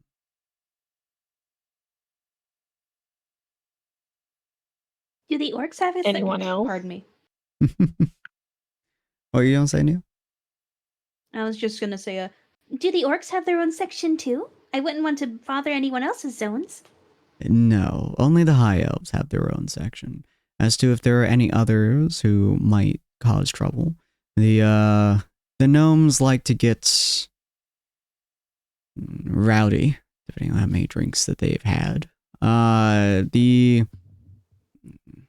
He kind of like looks at Nia for a second, judging his words, and he goes, other elves, they sometimes get aggravated if one decides to deal with the plant life too much. The humans are a wild card in general. Wherever they may be, there is always a possibility for some kind of spark to be lit. And as rare as it is, the dwarves around here, well, they just like to drink. So they enter, they drink, they leave 90% of the time. so Ania's going to cross her arms and put her weight on one foot, and she's just like, That doesn't sound very harmonious of you. Well, we do not have to follow your harmonious nature, as this is not our domain. We're here to help the ambassador, Alicia, and that is all. But if humans were on elven domain, wouldn't you demand they follow your rules? Indeed, and they would be separated to all degree possible. So why isn't it the same here? Simple. We do not have much control over the area here, aside from the little tiny spaces. And we are the ones who supply all of the food, or the majority of it, as well as a lot of the, construction supplies. So without our help, the, town of Harmonious Haven would not get very far. As in difference to our town, in which if the humans weren't there, we probably wouldn't notice. I hate this motherfucker. See. He's kind of an asshole. This guy. Kind of. You see several of the people... kind of. You see several of the people behind him. You see several of the people behind him, either they look away when he says specific statements, or like one or two of them kind of like half-heartedly agree and shit. Well, he's saying this shit with his chest. Like, oh, I see. Are high elves allowed in even if they aren't part of the entourage? Any high elf who wishes to come in are welcome to. However, in terms of the intersection, he kind of points over to another table. Those are generally held for those who are actively working on something or another, so. Oh, I see. Thank you. Indeed. I'll stop bothering you now. Have a wonderful gala, miss.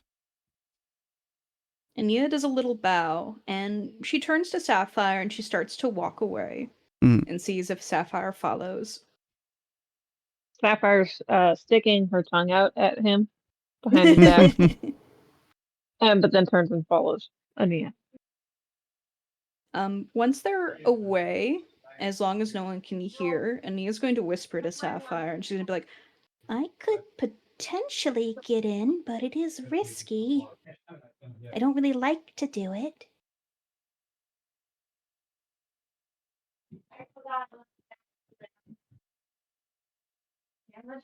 I'm gonna leave that decision up to you because that's not my choice. Do you think it's important? Like, should we definitely try to figure that out?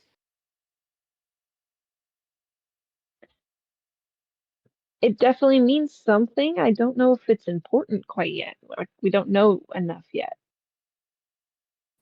Okay, I'll look around more and think on it if I get the opportunity to.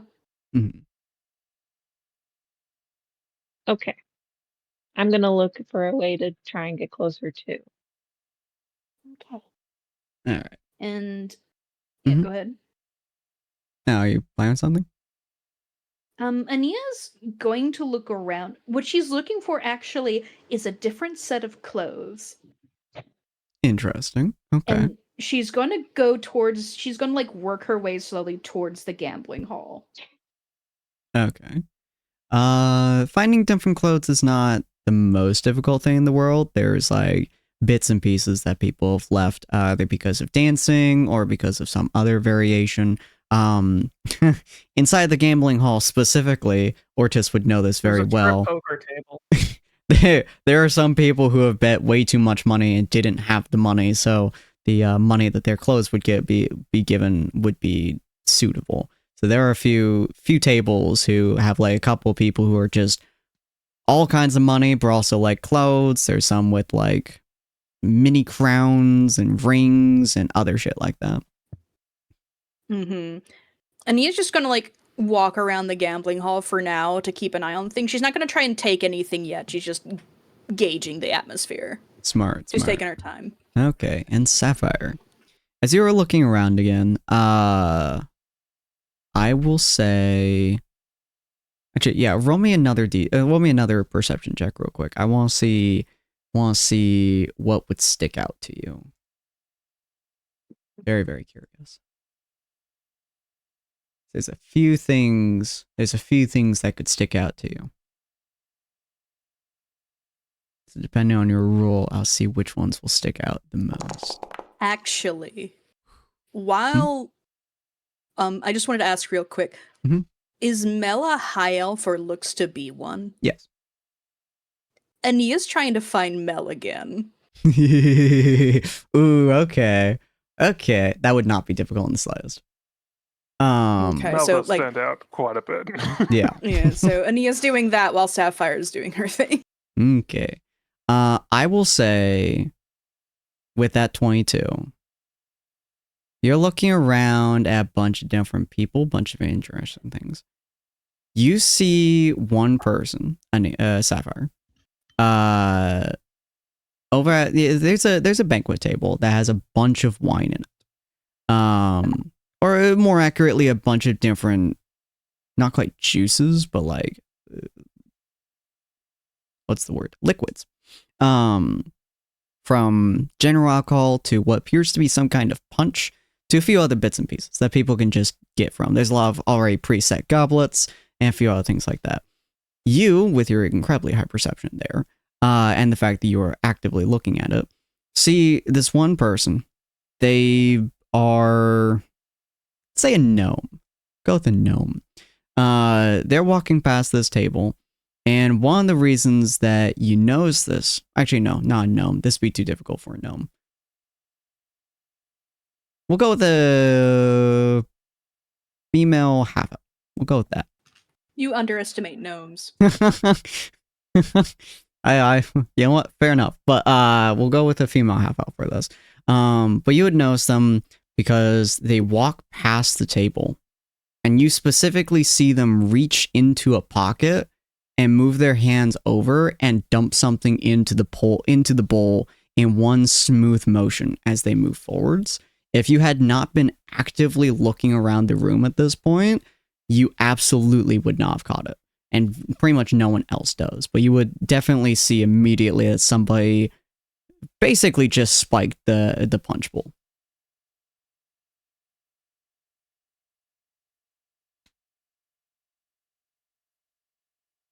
What does this do to you? How do you feel about this? I'll admit Sapphire's first thought was to try it. You're welcome to if you want to. You could. Yeah. You could detect magic on it. That's an 100% oracle just take thought, a and I big appreciate that. ass drink of it if you want to. What'd you? Kind of want to. Go for it. That's a very Faye thing to do. Do it. Only do it if you want to. Yeah, I It's go almost over like peer to pressure. it, give it a little stir, and then fix myself a glass.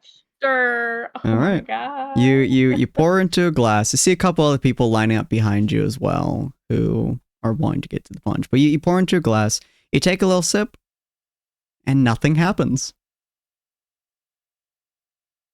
Oh, fuck.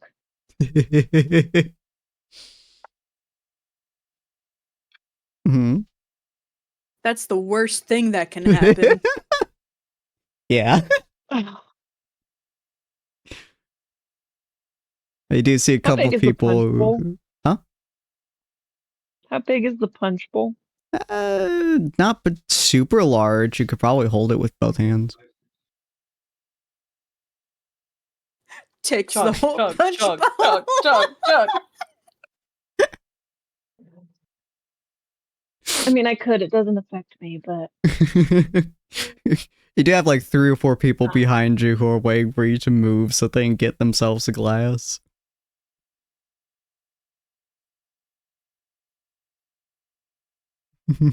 I think I'm just gonna try and like walk off with it and try and find like my nearest one of the nearest party members of mine. Gremlin behavior. Okay. So you grab The this groan. bowl, you just like pull it off the table, which isn't particularly hard. It is full of liquid, so it's like a little bit hard to keep it steady. And you just start walking, and you see like the 3 people behind you. They just like start they like look at you almost like insult, and they what My drink. my drink. I turn my head over my shoulder and say, it's bad. Just keep walking away. It's gone bad. It's gone bad. It's You killed Sin. And Nia won't be hard to find because she's in all green. Yeah, and by the time the Sapphire would see you, you would have already seen Mel, so you would have gone up to Mel. Mhm. Okay. God. So I assume Minnie will be like mid speaking with Mel Yeah. by the time Sapphire reaches us. So Hello. Oh, child, hello. Hello, I don't think I caught your name earlier. Oh, you can call me Mel. It's a pleasure. Sorry, I realize I do know yours, of course, but yes, no, Mel is fine. What can I do for you? That's wonderful. I'm Ania. I actually had maybe a little request or favor to ask of you that you might find interesting. Well, now you've piqued my interest, by all means. You see that high elven area over there? Hmm. Well, do you know anything about the Yonti? I don't, but I can certainly cast tongues on myself if needed. Well, you see, I actually have been learning a little bit of the dialect, and there is someone speaking it in that entourage, and I don't think they're supposed to be. Mel, you can see Mel like runs the numbers in her head real quick. No, that does not make much sense at all. And for you, Mel, the Yonti, especially since you guys actually haven't dealt with any in this campaign, No. the Yonti are at best a myth. At worst, they are the boogeyman. Every single race has a story about the Yonti, and they are all bad stories. And in theory, the Yonti have been eradicated, like several hundred years ago, like 800-900 years ago. They stopped existing. So, do you need to get in, or do you need me to get in? Either way is fine. I'm just very curious on who is speaking it and why.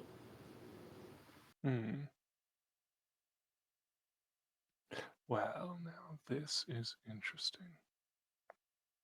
do we want to say Sapphire walks up around here? Yeah, you both would you both would see Mel specifically would see Sapphire first. As Sapphire just starts walking up behind Ania, very carefully holding this bowl of punch while everyone's like moving around her and like dancing to some degree. And she's just very carefully making it so it doesn't spill or anything, and she just like slowly walks up to Ania. That's a lot of punch. Are you... Oh, yeah, I'm really thirsty. Ania, can I talk to you? Yes. Over here. Yes. All right, I will leave that to you. I will see if I can't go work out who's speaking that forgotten language. Mel will cast tongues on herself, which is a little bit more difficult thanks to the bracelet or whatever. Yeah. And then You she can will definitely walk feel over. it, like, not quite sapping some energy, but you can feel it in you. This is increasingly obnoxious. And she will make her way over to the high elf section. Mhm. And Thank just walk you. straight past that guy. He doesn't seem to be particularly bothered by you walking past him, be honest. Like, you just kind of like Fantastic. stand up, you like head over to him, he like just kind of like looks over you for a second, kind of nods, and then you walk past. Mal ignores him. Not a single person is bothered by your presence there. You hold the authority of a person who they probably should be following. I'm better than them. It's true. Now I'm going. Well, whilst I'm looking for this Yanti and what have you, I assume we'll cut back to Ania and Sapphire and their little jug of fun. Yeah.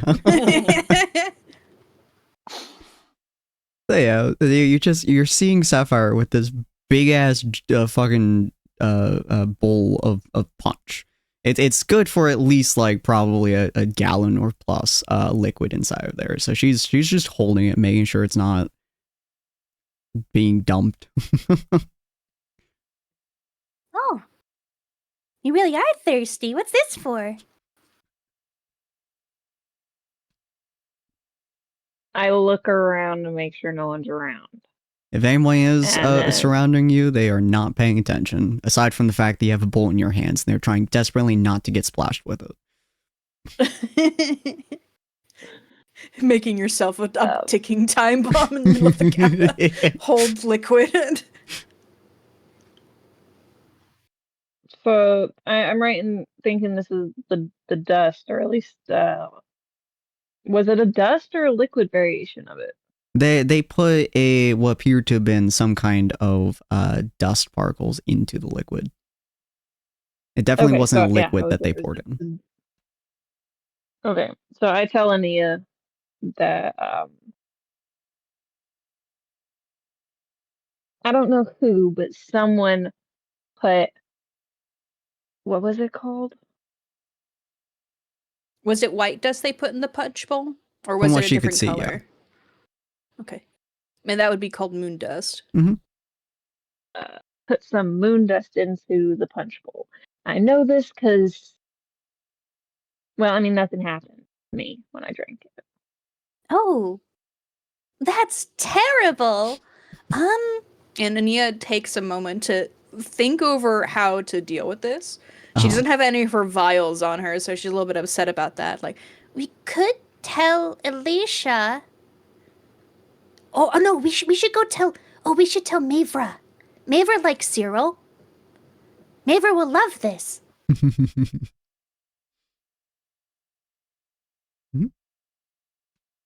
You think we should do that? Yeah, I think that's a good idea. We should tell somebody. Yeah. and they're gonna go If find only so Mavra I if could they put can. down this punch bowl. Oh, if you need me to carry it for a little while, I can. I kind of like how everyone is like avoiding you. I would like to experience that for a little bit. I'm too small, so people don't do that for me. I will say there are quite a few very drunk people in the area too. Oh. Which is also one of the reasons why people are avoiding the bowl, is because with drunk people around, you don't know who's going to hit it, and they paid way too much for these clothes to have them be ruined. Actually, Ania insists on carrying it now that she realizes this. Sapphire's gonna be like, Because okay, well, here you go. Ania takes the bowl. Because no matter what happens, she wins as far as she's concerned. I will have both of you guys. I'll have both of you guys roll me a dexterity check as you guys are walking through the crowd. Maybe Sapphire should have carried it. I'll have both of you roll it, just in case one of you slips up. Oh my fucking God! Christ! I dance through.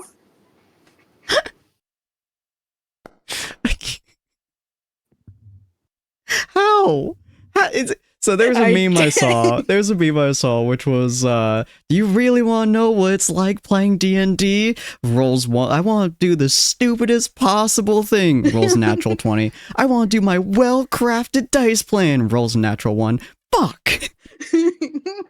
Like every time I ask you guys to do like a really important check, you guys manage to succeed, and I find it hilarious. Because I often bet on you guys losing, because your dice rolls are so unnatural. Ania was betting on getting 2 consecutive nat ones. Ania was betting on if it splashed her, she could actually get a change of clothes for free. That's without fascinating. stealing from it. The dice was like, nah. I love that. I love that you're like, we're gonna take this back. Dice like, fuck yeah. And you're like, I'm gonna change my clothes. Dice like, no.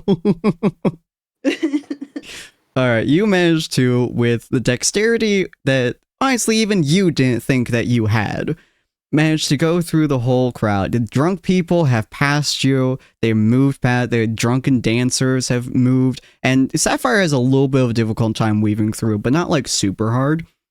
You have the perception of a god, and your dexterity to hold on to this bowl with the perception of god is incredible.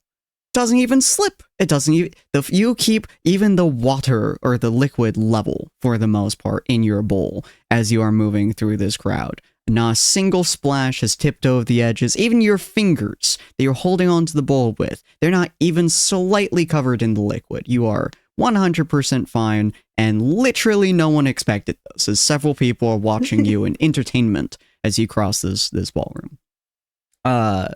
You eventually get back to the stairs. The king and the father have moved on to some place. They're probably mingling or interacting with somebody. But Mavra and Alicia are at the bottom of the stairs. They're talking with a couple folks, including the Dwarven ambassador as well as a few other people they need to get words through. It may be a gala, but they're still ambassadors. They still have to talk about shit. And Nia's going to wait for Sapphire to catch up, and then they're going to go over together, I assume. Okay. Mavra sees you two before the others, and she kind of like politely disengages herself from them, and she walks over. Clearly, Alicia is busy doing something or another that she got backed up on. So Mavra walks up to you, and she goes, "Hello there. Why do you have the punch bowl?" Oh, my friend here saw someone drug it. Oh.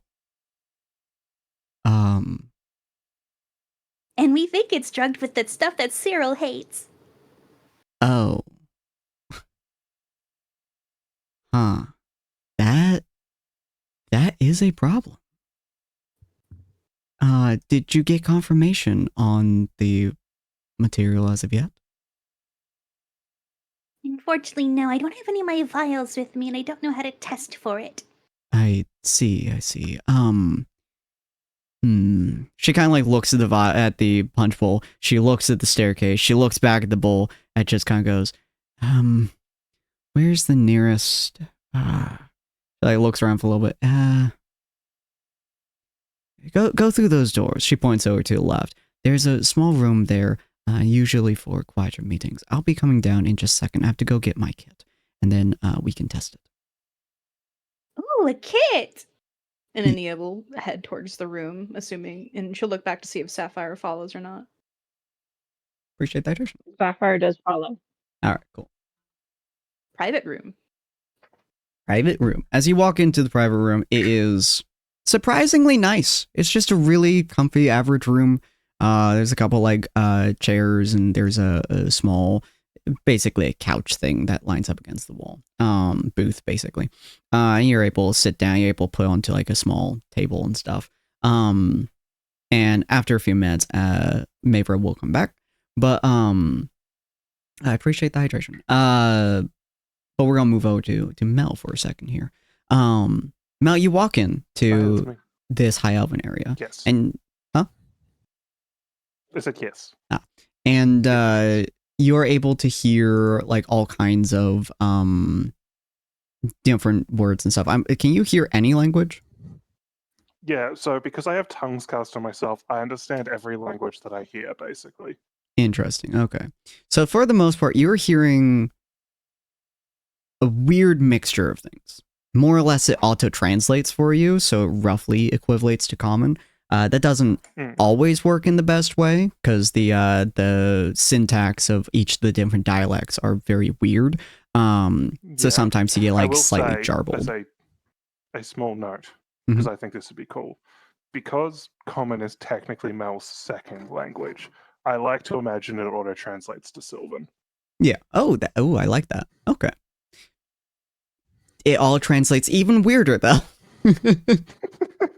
Yes, Sylvan, no, I assumed as much. Yeah, Sylvan does not flow quite as well as common for a lot of different languages to mix, especially Yuan-Ti. So, especially when you hear random Yuan-Ti words and stuff, and common, every single time you hear a Yuan-Ti statement, this is actually how you can identify the Yuan-Ti statements, it's extremely broken.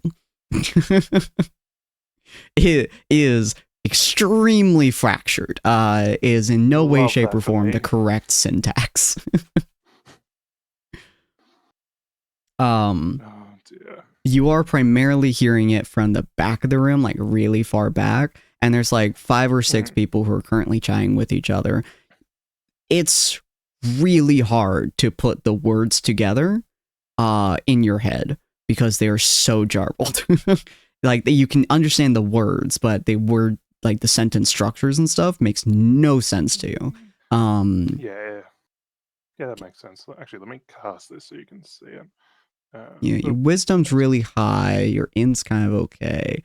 My wisdom is as high as it can conceivably be.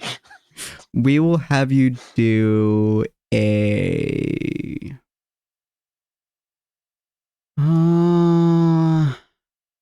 What if we do 2 rolls? We're gonna have you do a flat intelligence roll, and then we'll have you do a perception roll. Sure. Fuck me sideways. And then perception, you said? And then perception. Okay. All right. I will just add the one thing to this. I think it's a D6. It is a D6 for that. Yeah, cool. Yes. How? Yes. Fucking how? Yes. Okay. Yes. God. Alright, this is supposed to be a little bit harder for you. You don't give 2 shits. No. Wow, okay. I have to think about how to do this in a way that makes sense with you knowing it. Fuck, hold on. Mel's very old. She is. You have never heard... Wait, hold on. Time out real quick. You said the Yuan-Ti were wiped out about 800 years ago or so? Yeah? Mm-hmm. Yeah, cool. So Mel was actually alive when they were around. Good lord.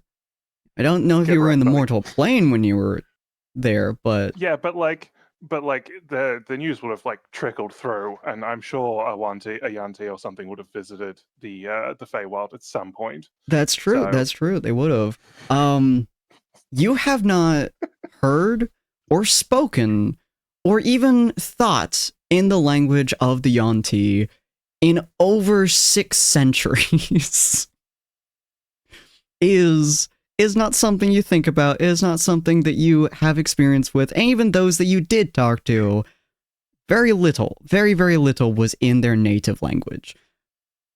But you are fucking old. So you are really, really, really, really good at putting together sentences that shouldn't make sense. Because, oh my god, you've interacted with so many different species, with so many different languages, with so many different... This is child's play to you.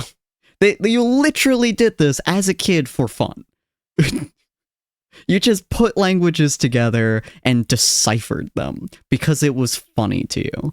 I feel like with this tongues, you would have just done that for fun in the past too. You know what? As a ruling, because this fucking natural 20, whenever you use tongues again in the future, you automatically understand the syntax, the sentence structure, and the language structure of any language you hear, period. Okay, let me just put it in like cast greater tongues. Got it. I would also like to say, and I know this is very like, yeah, but you're already... I think that is a natural 20. Yeah. I'm a little miffed that the D6 rolled a 1. That was funny. I had the opportunity to get 35 and I didn't. Or 34, sorry. That was very funny. But yeah, whenever you use tongues now, you will be able to not only understand language, but understand the syntax to it. So you'll be able to... of the sentence structure? Yeah, so you were able to decipher any language that is spoken to you. As long as this spell is being cast on you. Because apparently you just do this for fun, I guess. I did this, yeah. You know, listen, as a kid, you get up to some wild shit. Some people climbed trees. Mel engaged in... like court level espionage. It's totally the same thing. Apparently. So as you wander kind of close to the back, you don't even have to get all the way to the back. You get kind of stopped a little bit, like halfway or so, trying to talk to a couple people. They've more or less formed a line, but you don't give a shit. Your perception, way too high for that. No one cares. They're within 50 feet of you. You're going to listen. D&D has been... Hello, welcome in.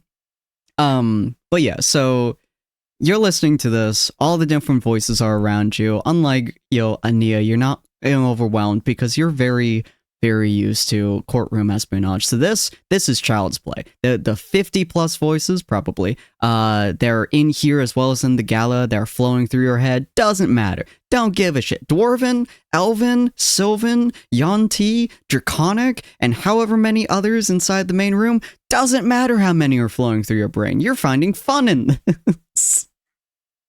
So you're hearing them, and you're able to pick out the Yuan-Ti words specifically, which are being filtered a little bit with the Elven as well. So they are kind of, you're hearing a little bit of a mixture of the two. But as you're hearing them, you're hearing more or less, I'm not going to go with the specific words because I don't want to. But basically what you're getting is they are planning to spike the punch at some point with Moondust specifically. They're not saying why, obviously, because they don't need to. But that is a plan. They're wanting to make sure that they get that in order. Apparently, they don't know that they've done it yet. So that might be interesting. They are talking about the Elven Ambassador and the fact that it's slightly annoying that she's still alive, but they'll deal with it. More or less just a good fortune that she almost died. Wait, did they say they'll deal with it? Like those specific words? No, they'll deal with the fact that she's still alive. Oh, they'll deal with the fact that she's still alive. Okay. Yeah, they'll work with it. It's whatever. Mel was very nearly about to kill some people. Mel just kind of like reaches out, just like fucking cracks her knuckles, and like, oh wait, no, that's not what they meant. Oh, good. Nearly killed some people. Don't worry about it. It's fine. But the fact that she's still alive is a little bit of an annoyance. But if they can get her back to the Starshout Kingdom, it won't be a problem. Whatever that means. They will also say that what was something vigil? What was your group's name, Ania? No, I'm here. Vale's Equinox. Vale's Equinox, thank you. I kept thinking sigil for some reason. I was like, that's not the word. Vale's Equinox, they are... what's the word that I would use here? a threat, I would say. Whoever is running the Star Child Kingdom, you can tell that it's whoever is running it. They don't use a name though, but from context you can tell whoever is running it wants them dead for some reason or another. The whole group. And then you would also know that they're still annoyed that Harmonious Haven is relying on them so much, but they have some plans for, and you hear this specifically as well, the dead god, even if the town isn't.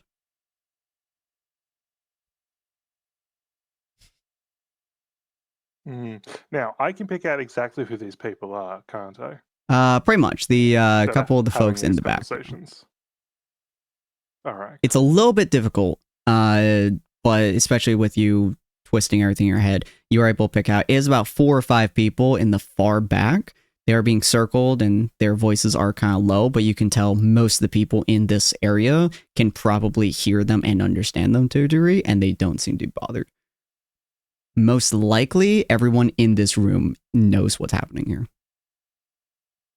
I could just kill everybody here, and it would be so easy. Oh no, they kept us out because we're Vale's Equinox specifically. Oh, it wasn't even racism. Might have been a little racism, but there was there was definitely a little racism involved here. It just happened to be a double. So they're planning on spiking the punch. They're going to use the dead god, maybe. They're annoyed that the ambassador is alive, and they're annoyed that Harmonious Haven is like relying on the Star Shadow Kingdom. Yeah. Did I miss anything apart from obviously the fact that they want to murder the Vale's Equinox? Not quite. You do know that Harmonious Haven and Star Shadow Kingdom have a very tense relationship most of the time that the two groups have been alive, which is one of the reasons why the ambassador is here. Is because she is the only reason that they are still helping Harmonious Haven. It's also why she often will refuse to go back home. And the implication obviously here is that they didn't actually, like, they weren't responsible for the poisoning of the ambassador. It's more just a lucky break for them. Yeah. Her dying would mean that they would be able to pull out of Harmonious Haven. The fact that she's still alive, it's still annoying to them, but it's whatever. Right. Interesting. I'm just trying to decide what Mel would do from here. Let me just light this couch on fire. Cough, Damien, cough. Well, because I've got 3 uses of the tactical nuke, and they're all just bunched up together. Yeah, in a peace meeting. Won't be so peaceful for long. Also, they started it. So this is true, but no one else knows. Okay, so do I see anyone potentially carrying Moondust? Let me know the perception check. Are you sure? Swear to God, if you get a second natural 20 again. Are you sure? This would be the first time you've got to a natural 20, but Jesus Christ. I got 18. So it's with a 9 too. Yeah. You would say, hold on. Ooh. Okay. You would say you cannot pinpoint one person who has Moondust. Mm-hmm. There are a few. Are they all grouped up together? No. Currently. How many? Roll me a 1d6. Or I'll ignore 1 here and have you reroll if you get 1. Is it slash roll? Slash roll 1d6, or you can click the 6 icon below the chat. Oh, now I roll a 6. There are 6 of them. They're spotted all over the room, and based on what they're talking about, there's probably more of them. Especially if one has already sparked the punch, There's probably at least a couple who are outside this room too. But there's at least 6 that you can see in the room from your current position. Wait, hold on. I have a plan. Because I did bring this on the specific instance that there might be someone trying some shenanigans. I'm going... Oh, but it's verbal, semantic, and material. And concentration. Because I do have detect poison and disease. Specifically because I was like, oh, someone might try and poison something. And Nia does too.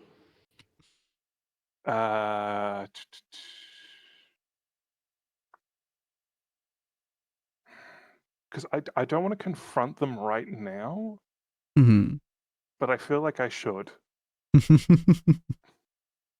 Come back to me. I'll think on. All right, we'll come back to you. Damien or Ortuz, you guys are still standing outside with Callista. She's just basking in the glow of the moon at the moment, just kind of happy to not be around people. And you guys have been smoking cigars for a little while. Your heart rates have gone down, or in Ortuz's case, probably up slightly. Just enjoying yourselves. Way too nervous Damien, about having to... only did a little bit of the smoking. He gave the cigar back to. I take 2 puffs. Here you go. Finish it off. No, he's just got 2 in his mouth. Yes. Yeah. All right, sorry. Repeat that because I literally only came back to he's got the cigars part. You guys are just outside. You and Ortuz are chilling with your cigars, and Callista is just basking in the moonlight. Got you. Yeah, Damien's gonna, I guess, start looking for a way, like a back door out of this place. You could just hop the fence, honestly, and just walk. It's not particularly high fence. It's like guardrail of sorts, and it just leads into the garden. You can just walk out of the garden from there. Okay, so yeah, I'll go up to the wall. I believe I'm going to return to the tavern for the evening. You both are more than welcome to stay. I'll be fine on my own, really, truly. It's a little bit shaken. No, I think I'll join you anyway, mate, because I don't really want to be here anyway. I like gambling. That was about it. I lost all my money. They have shit booze, and I'd rather go to the tavern and get shit faced there. So he's not wrong. Now, of course, Callista would agree because she doesn't like groups of people. Yeah. So yeah, Damien's gonna take off the bracelet then and set it on the ground. Okay. Callista will. Did Callista have one? No, because she's Marshall. Yeah. Oh, but you guys probably want to go get your weapons before we. I'll wait here then. Callista will do what I feel like Callista would want to do, and before you all go, she'll look at the bracelet. You what? So she'll lick the bracelet. Because I feel like she would want to know what it tastes like. The one that you just took off. Like? Honestly, tastes like a gemstone, like a ruby, or it's very minerally, you know. It's kind of sweet though. Oh my god, there's a Yuki. Hi, Yuki. Oh my god, 21 people. Hello, welcome in, ladies and gentlemen. Right when I say that the character who isn't here has now licked a gemstone bracelet is when I can't read it. Hello and welcome, everyone. I'll it's let good you to read see your all of you. spiel and then say my next act. I appreciate it. A portal has opened and new spirits now echo through the halls. Welcome on in, travelers, and thank you so much for the raid, Yuki. As always, we appreciate you being here. I'm truly honored you share your community with me tonight. You only get 1 raid per stream, and I very much so appreciate you pulling everyone over here. Please be sure to get yourself some water, food, and rest. Streaming is no small feat, and your well-being always comes first. You're more welcome to raid and run if you need to, or you can raid and stay. For those just arriving, hello, I am Sinspeaks, your friendly interdimensional librarian. This cozy corner of the internet is Purgatory Corner, although we are more specifically within Tables of Tartarus for D&D times. But this is a place where stories never end and every visitor adds a new book to your shelves. We do have a daily redeem that you can do. It can fill out your shelves. We have, my friend Pocket has 202 at the moment, so you guys are always welcome to add more and more and more. But here we explore a wide variety of games, from heart-wrenching narratives like A Plague Tale, Detroit Become Human, Undertale, to high-octane action, Dark Souls, Monster Hunter, Doom, and Halo. We got silly co-op chaos and Castle Crashers, Got Their Friends, and Phasmophobia, plus indie gems like Celeste, One Shot, and Slime Rancher. I'm all about immersive stories from solo and laughter-filled collabs with friends. Beyond gaming, I'm a storyteller at heart. I write books based on my D&D campaigns, which this is the second portion of the sister campaign that I do on Friday. So we had the Friday campaign and then this one. And they're in the exact same world, so it's really fun. If you guys want to see more of that content or get content context, feel free to do that. I'm so glad I used O and not I. Feel free to go back there to our TTRPG's Vods channel. I'm also stepping into narration myself, and many have told me that my voice brings them a sense of peace. Perhaps you feel the same. You're welcome to stay and find out. So welcome to our library, where every story belongs somewhere, and this might be where your next chapter begins. I hope you have a wonderful night, Yuki. Have good sleeps. Feel free to fall asleep to our DMing or D&D if you'd like to, as you do have to get up tomorrow. For everyone who is unaware, I will be, Yuki will be doing a Witchathon tomorrow, so it's going to be super fun. And I'm going to be teaching her how to play Project Zomboid at some point tomorrow as well. But she's also going to be playing Mouthwashing, so please feel free to give her some love. Give her a shout out if you could, any of my mods in chat. And then Ducky, if you could just copy Yuki's name or a link to it as well as Astelith's name and send it to me at some point, so I can pull out my raid thingy next time. But we're gonna get right back into the game. But I appreciate you, Ray. And yeah, Damien, what do you like to do? Now you just watched Callista lick the bracelet. It cheers him up a little bit. He needed that. But yeah, he will encourage Callista and Grail to go get their belongings and meet him back there, and he will stay in the courtyard for now. Mm-hmm. Grail. Ortiz. I'm sorry, what? Fuck. I'm sorry, Ortiz. He just said Wazzy. Wazzy is in the campaign now. Do not resist. But yeah, I'm interested to see what happened, because he definitely took the bracelet off. Mm-hmm. All right, you place it down on the ground. Yeah, they're gonna go and get their stuffs, and I'm assuming you're just gonna be kind of following them to the thing. As you do so, no, I'm staying in the courtyard because I don't want to go back in the place. Oh no, I meant like they get their shit, and then you head out along the side, and you all head back home. Oh yeah. Yeah. I just didn't know if that would cause some sort of alert to be like, oh, someone took off the bracelet in the courtyard. Let's go investigate. In the courtyard specifically, probably not. They do watch to see whether or not that, if you take it off, you can go back in and stuff like that. But got you. Yeah. But typically speaking, if you're in the main area without bracelet, they'll notice pretty quickly. So they're mostly keeping an eye on that spot. Sloth boy. But yes. So that all happens fairly easily and fairly without much issue. Sapphire and Ania. So you guys are inside that off room, and Moravia comes back. I don't think I've ever shown a picture of Moravia. I might have actually. Did I? Hold on. Do I have an NPC chat here? I think you showed it a while back. I did, yes. Moravia's Stormclaw. She's a white Bengal tabaxi, and she's usually wearing a very pretty floral style baby blue dress. She wears it pretty much all the time. And she made no exception to this one. She has a few other golden accessories. You said she's wearing a rainbow dress today. Oh, rainbow dress? Okay. Last time you said something about rainbows. She made it pretty. But still same style of dress, I will say. But yeah, she comes into the room after probably like 2 or 3 minutes.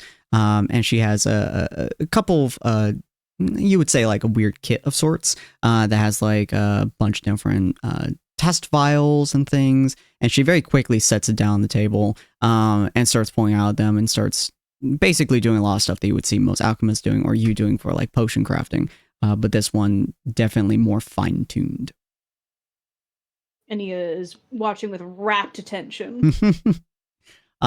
She's doing a few things you've never really seen someone do before.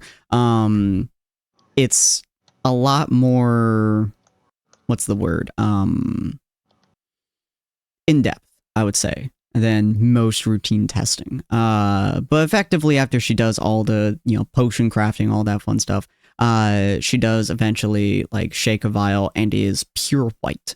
All the liquid inside is white, and she goes, "That is a high concentration. That's a problem."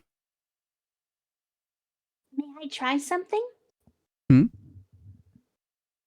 May I try something with it? Sure. She hands you the vial. Ania's going to take the vial and she's going to start to remove her bracelet, but she looks to Mavra for confirmation she can. She nods. Ania's going to try to cast Purify Food and Drink.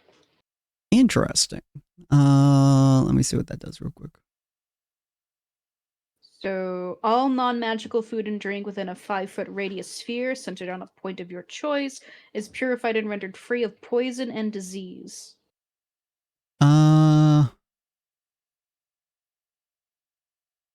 I will say, because the specific composition of this drug, it does not work, which would be interesting to you. No. That's interesting. Purify doesn't work on this. Usually that would indicate it has some sort of magical component. Yeah, the dust has been something we've been trying to figure out the internal composition for decades now, unfortunately. Is difficult, at the very least. Especially since we can't seem to find any of it in raw form, aside from the bits that Cyril finds every now and again. Nia's going to detect magic on it next. Ooh. Remember what Although she's now sensing everything within 30 feet of her as well. All right. School of Magic, and can see a faint aura around a visible creature or object. I will say the aura around Sapphire is distinctly different than the aura around Moravia. You're not quite sure how or why, but it is a distinctly different aura. As weird as that sounds. In terms of the room itself, you're not outside in the gala, so nothing of importance will happen there. The item that you're holding, I will say, if I recall correctly, yes, it is some form of necromancy school, as well as transmutation. So it's some form of transmutation, necromancy, and enchantment. Ooh, okay. So next she's going to cast Dispel Magic on it. Interesting. Okay. She has all of those ready. Let me double check. Let me double check she has Dispel Magic, because I used it last time. Oh yeah, it's a level 3, 3rd level spell. So she's using Dispel Magic on it now. For each spell, the spell ends. Okay. So let me just double check this real quick.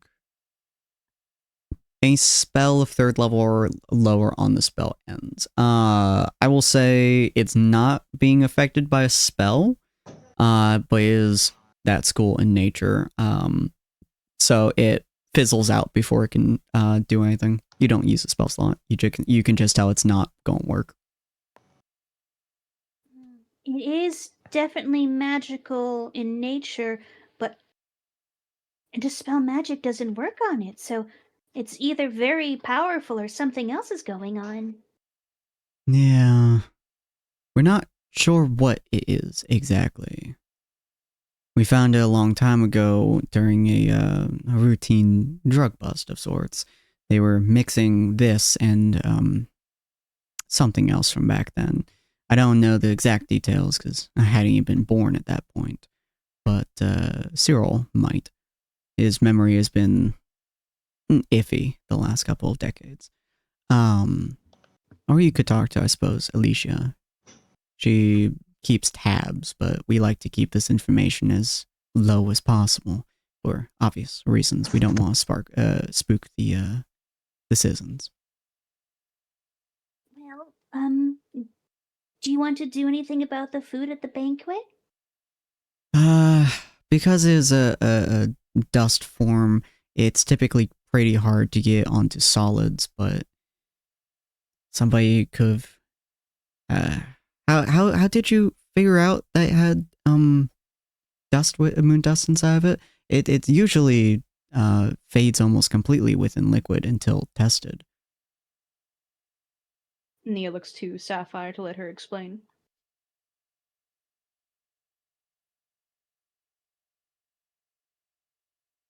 Sapphire?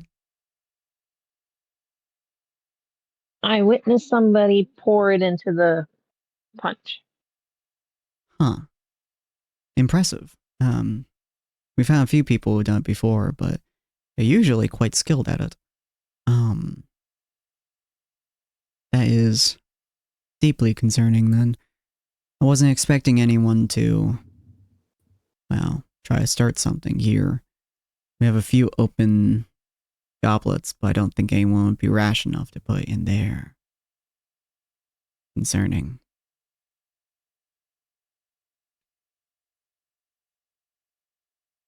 Sapphire bites her tongue. Okay. So the aura I've seen around Sapphire, because Ania noticed this last time she used Detect Magic, that Sapphire's aura is different. She still has Detect Magic going on because it's concentration. She's gonna be like, Can I peek outside of the door for just a second?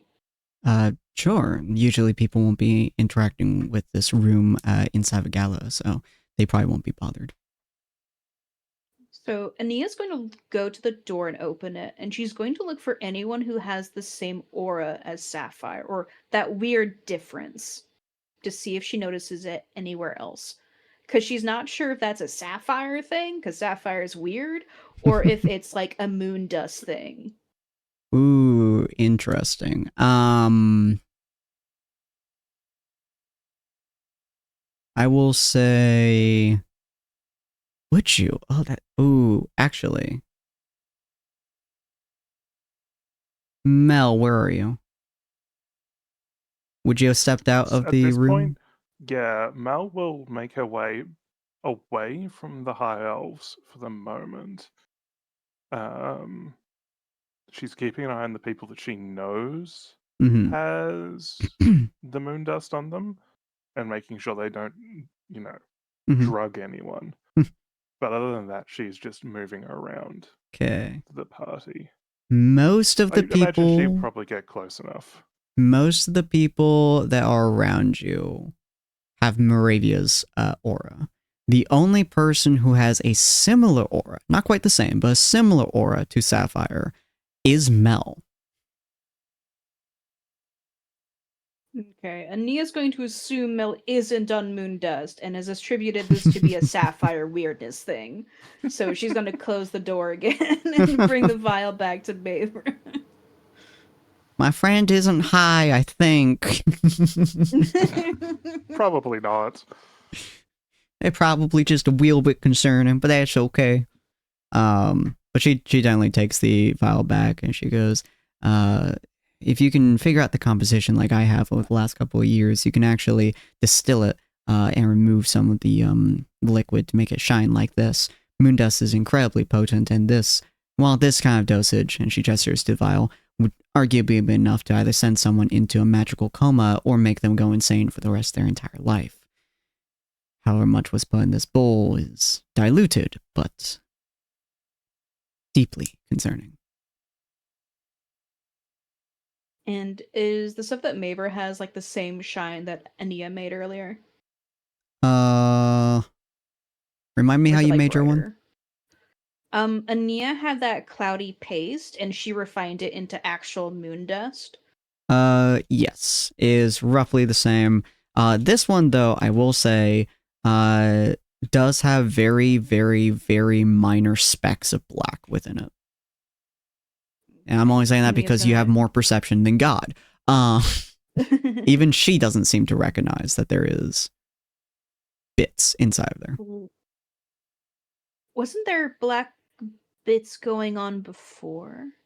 You had heard from Cyril that some of the people who were distributing dust had black bits in the dust that you're distributing because it wasn't refined enough in the first stage. And he is going to lean down looking at the vial more. It's like, Oh, I have refined it before, as an experiment, but this is actually really low quality. Oh? See those black bars? She kind of like turns around her hand. They're very small. She's like, oh, wait a minute. Huh. That hasn't happened before. Huh. So it was low quality? Yeah, I think, so we busted a drug camp. Mm-hmm. and she like moves her hands out to like to sell the story. We busted a drug camp, so that's how we found it. But Cyril's mentioned that maybe there's... Actually, did Cyril tell me that? Because Cyril learned that. Did Cyril tell us that at the drug camp? Or was that recent? The drug camp was way before. This one, the low quality stuff, was like within the last couple of days. He would have told you. Oh, like, yeah. The stuff at the drug camp was like, 100% refined. The stuff that he's found in the last couple of days, that's been the non-refined stuff, or the lower quality. I'll just say like maybe she's heard a gist of it because I don't think they've had like the full talk. It's just, like, Yeah. I think I heard Cyril mentioning something about it, but I didn't hear all of it. Cyril ran out to help Dakota with the assassin, so he's not here right now. Yeah, sounds like Cyril. That is concerning. They're using lower quality stuff. They must not have the time to refine it then. Say you took down a drug camp? Yeah, we busted it. Where was it? Oh, in the Elysian Glade. She frowns significantly. I see. Okay. Think I remember him telling me something of that sort. I remember being a bird that they had you lot took down some camp like that, but no details obviously since it was a crow. Oh, okay. Who's in there? In the camp? Yes.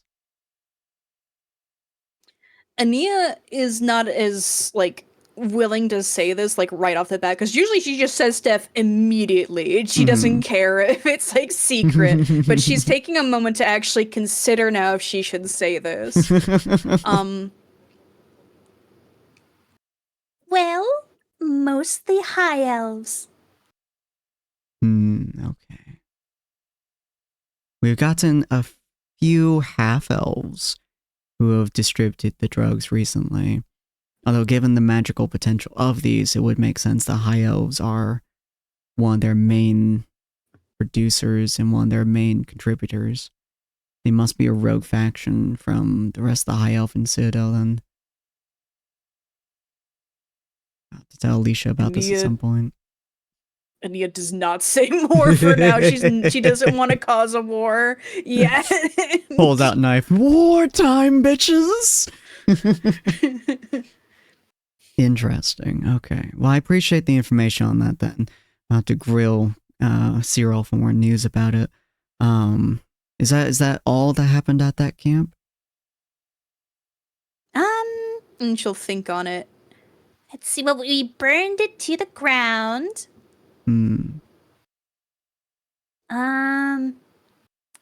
And she's like trying to remember actual stuff other than the guy who left via dimension door that she recalls happening there. You stole the refinement paper at one point. Well, I found a paper on how, like, from the fire. I took it from a burning tent. It was really cool, and no one saw it. But I got a paper on refining it. Huh. Okay. If you could bring me that paper at some point, I'd appreciate it. I've been trying to all my data is reverse engineering it having a proper refinement paper would be interesting. But we Yes, still don't know ma'am. the source of this dust. We don't know what it's refining from, is the problem. We didn't find that out either. It's troublesome. Well, if we find any more information relating to that, I'll be sure to let you know. There's Thank you, something ma'am. going on, Well- and I don't like it.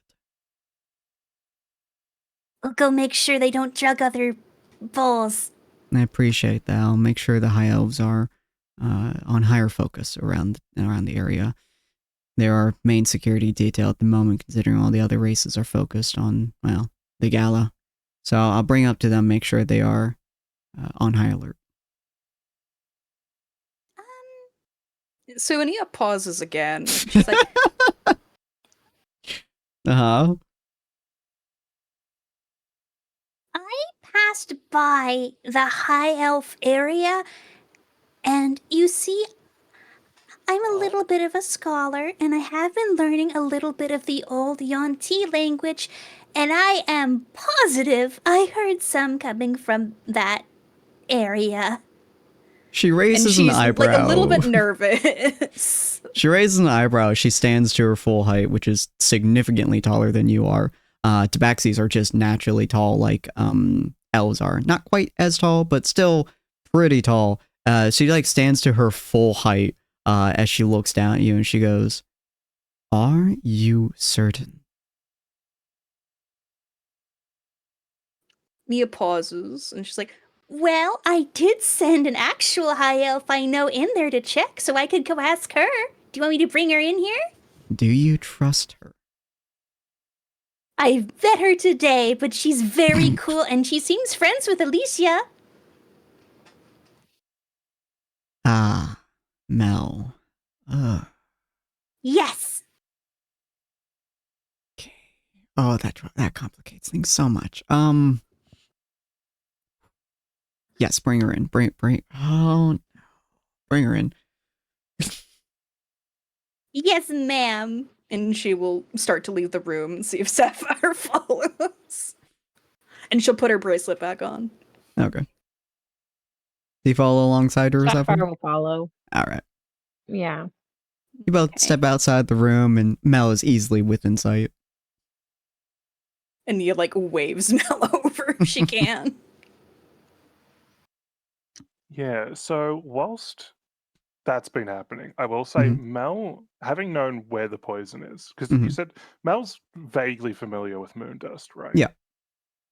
Yeah. So something's pricked her curiosity based on what she heard from the High Elf camp. Mhm. So she'll subtly cast Detect Magic and then make her way to one of the people she knows is currently carrying moon dust. I want to see whether she can detect magic on the moon dust. Interesting. Okay. And then follow-up question, if she can. Mhm. Is it the same magical signature? Is the same natural signature as what? The black goop. I'm so glad you asked. So God, I've been screaming for the past 5 minutes. Okay. so Penny would be dying right now. So you walk up to one of them, and obviously you're like making it not obvious, of course. It's just one of the people you're walking past. And you do get a glimpse of it, because you do have to physically see it in order to be able to identify it versus their body. Yes, is slightly different. Is a variant, you would say, but it does have roughly the same magical signature as the black goop. Fantastic. Third question. Are there any balls of punch that currently radiate this aura that I can see within like 30 feet of me? There are Or no as other I'm balls of making my punch. way over to Ania. Okay. Yeah, Okay, there are there's some no other- goblets, there's nothing but else. none of them have Ping that with the aura on it. signature. Yeah. All right, Mel will make her way over to Ania and Sapphire. Mhm. Ania, how are you?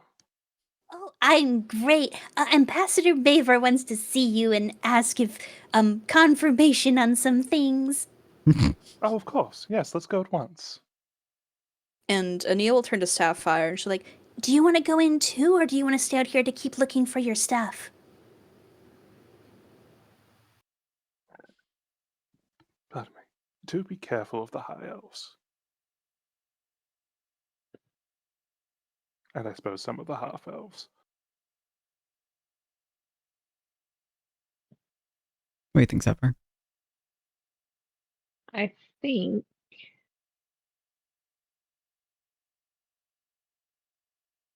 I hate decisions. I want to do both, but I think Sapphire would probably mainly focus on her trying to find what the trial is. So Okay. go back to that. All right. So you are able, you're looking at everything around. I assume that Mel would at least like point out the 6 or so people. Yeah, I point out the people carrying the. Yeah, keep an eye on the balls. And you are able to see them fairly easily and watch over them. Based on what you can tell as well, Sapphire, just in your head, what you can most likely say, based on everything that's happened so far, this would be the thing that you would line up the most with a trial. As you had the opportunity to either let it happen, to take care of it yourself, or to give it to an authority figure. So you did have that option. So this is what you would assume was kind of that trial. Unless, of course, something worse happens. But almost an entire drugged up area of moon dust probably would be a bad thing. So at least you pat yourself on the shoulder a little bit. But yes, so you walk into you walk around the area, you're looking at everyone, trying to make sure no one does unduly spikes. From experience, you do know that it can be distributed airborne, but the likelihood of that is unlikely, because then they would also get it, and it's not super effective. But yes, as you are watching over everything, Mel and Ania, you both walk in again, and Mabra is standing about the same height as Mel, maybe a little bit shorter, but she has a very unhappy face. Well, someone's not pleased to see me. Less you and more the information you potentially bring. Oh, are you talking about the fact that the High Elves are planning on spiking everything with moon dust? Ooh, I didn't know that. I did. That is... Oh, speaking of, do you have any? I assume that's what the bowl that Sweet Sapphire brought over was. Yes, it's... I have no idea what you're talking about. That was just my drink. my whole drink. Oh, she looks at you, is like, yes, it contains heavy quantities. She hands you a vial of the stuff, and it's like pure white at this point since she refined it a little bit. Yeah, cool. Mel will take it. I assume it has a cork or something on it, yeah? Yes. Okay, so Mel's holding it in one hand. She because she's still technically bleeding fire, like it hasn't stopped. Her body doesn't have like natural healing quantities. She has to stop it manually. God, But okay. she will gather some of, okay, so here's my logic, right? Her blood is naturally radiant, right? Because of how she is. So she gathers some of the blood into her palm, pops the cork, and pours it into the she's testing a theory and pours it into the moon dust. I will say it's like putting firecrackers on a fire. Nia takes a large step back. It pops, Mel it crackles, is it practically unfazed. explodes in your hand. Fantastic, but it does burn away the moon dust, doesn't it? Oh yeah. Yes, that's what I thought. Interesting. It's definitely a lot more reactive than the black goop that you dealt with, but it does melt it away. Which was already reactive. Yeah. Even this little bit that you put on your hand, it practically exploded. Interesting. Well, that's fun.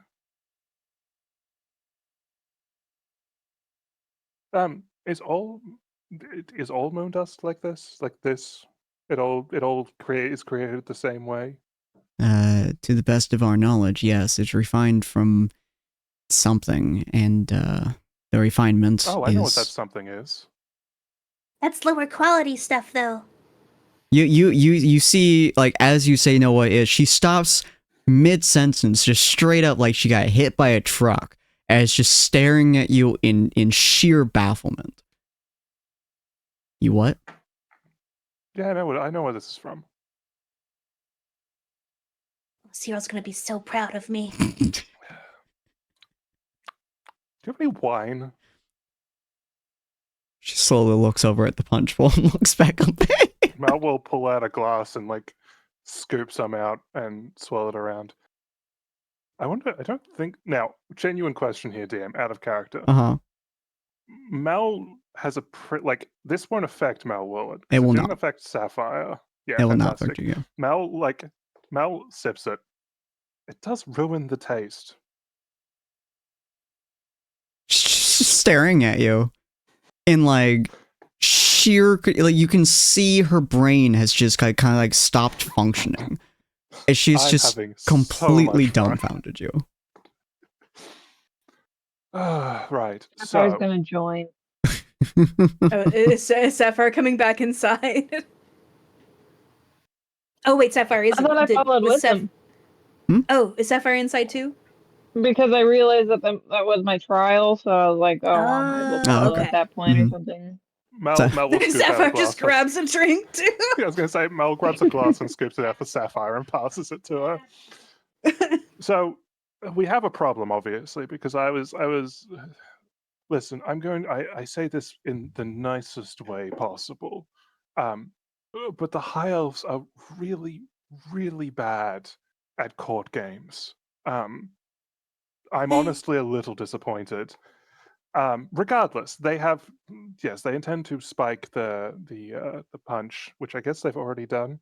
But there's 6 to 8 to maybe 10 of them floating around the hall with more moon dust. What? Yes. Anyway, they intended to, I assume, cause trouble or whatever. By stirring up trouble, infecting people with the moon dust, making them go crazy in the short term, potentially driving them insane or killing them or whatever, which would of course destabilize the natural peace meeting or whatever. I did contemplate, doing something about it, but you seem to have it on lock. As she is swirling the glass of moon dust waste punch at this point. Nia's looking between the glasses like, can I do that too? No, Mel sees the look and very, very briefly shakes her head. You see Burbage just has like it really looks like a deer in the headlights look, and she just goes, wait, hold on, wait. Yes. You know what this is refined from? Yes. What? Oh, well, that's information. And information. She places the glass down very gently and turns it. Costs, dear Mavra. I hate dealing with elves. What do you want? Well, that's a good question. How about a favor? What? You want Simple. a favor? Quite. From, I should clarify, Harmonious Haven or Hugh, whichever has greater value. Sure, whatever is within reason we're able to grant you, we will. Fantastic. Right, so this stuff is refined from, well, I don't have any on me, I'm afraid, but there's this black goo, and it is, for lack of a better word, dead god's blood. What? Quite. I'm surprised you don't know about it. There's a whole one under the city. What? Oh, I wouldn't worry about it. It's only like slightly malevolent, I think. What? Anyway, so that's what they're refining it from. I assume there's more around the continent or whatever, because otherwise it wouldn't make sense to for the High Elves to have any, unless they've got one in like the Elysian Grove or what have you.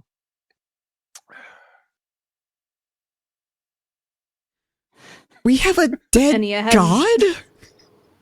Well, no. I It's below love the the city. sips that Mel is taking right now. Like you're doing the as if you're sipping it. It's beautiful.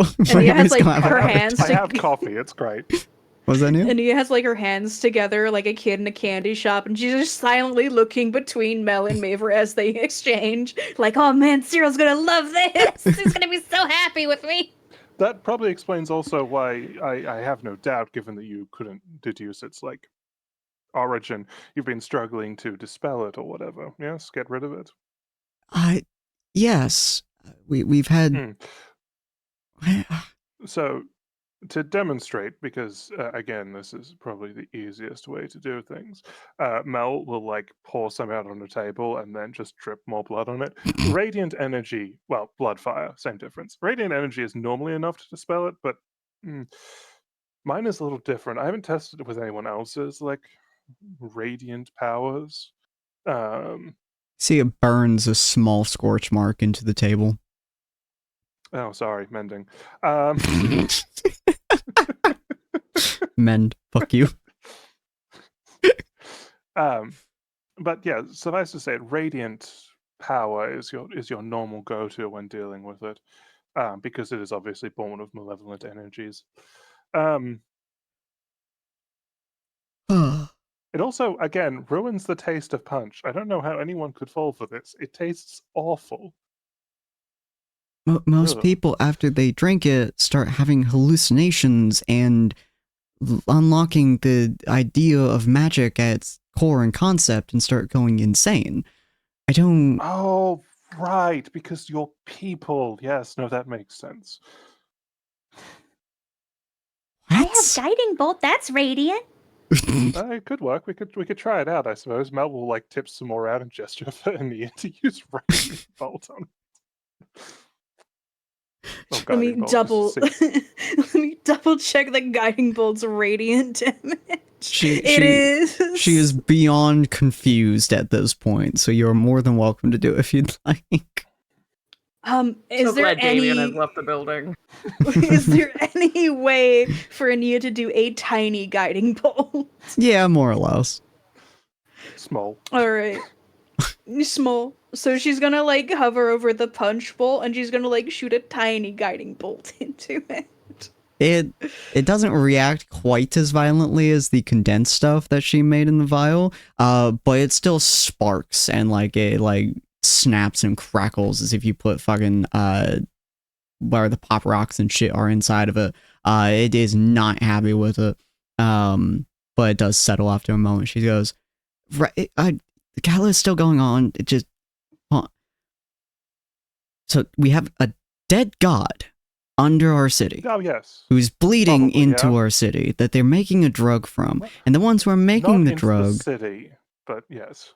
Wait, city, town, Harmonious Haven is... Whatever. Then we have the elven entourage.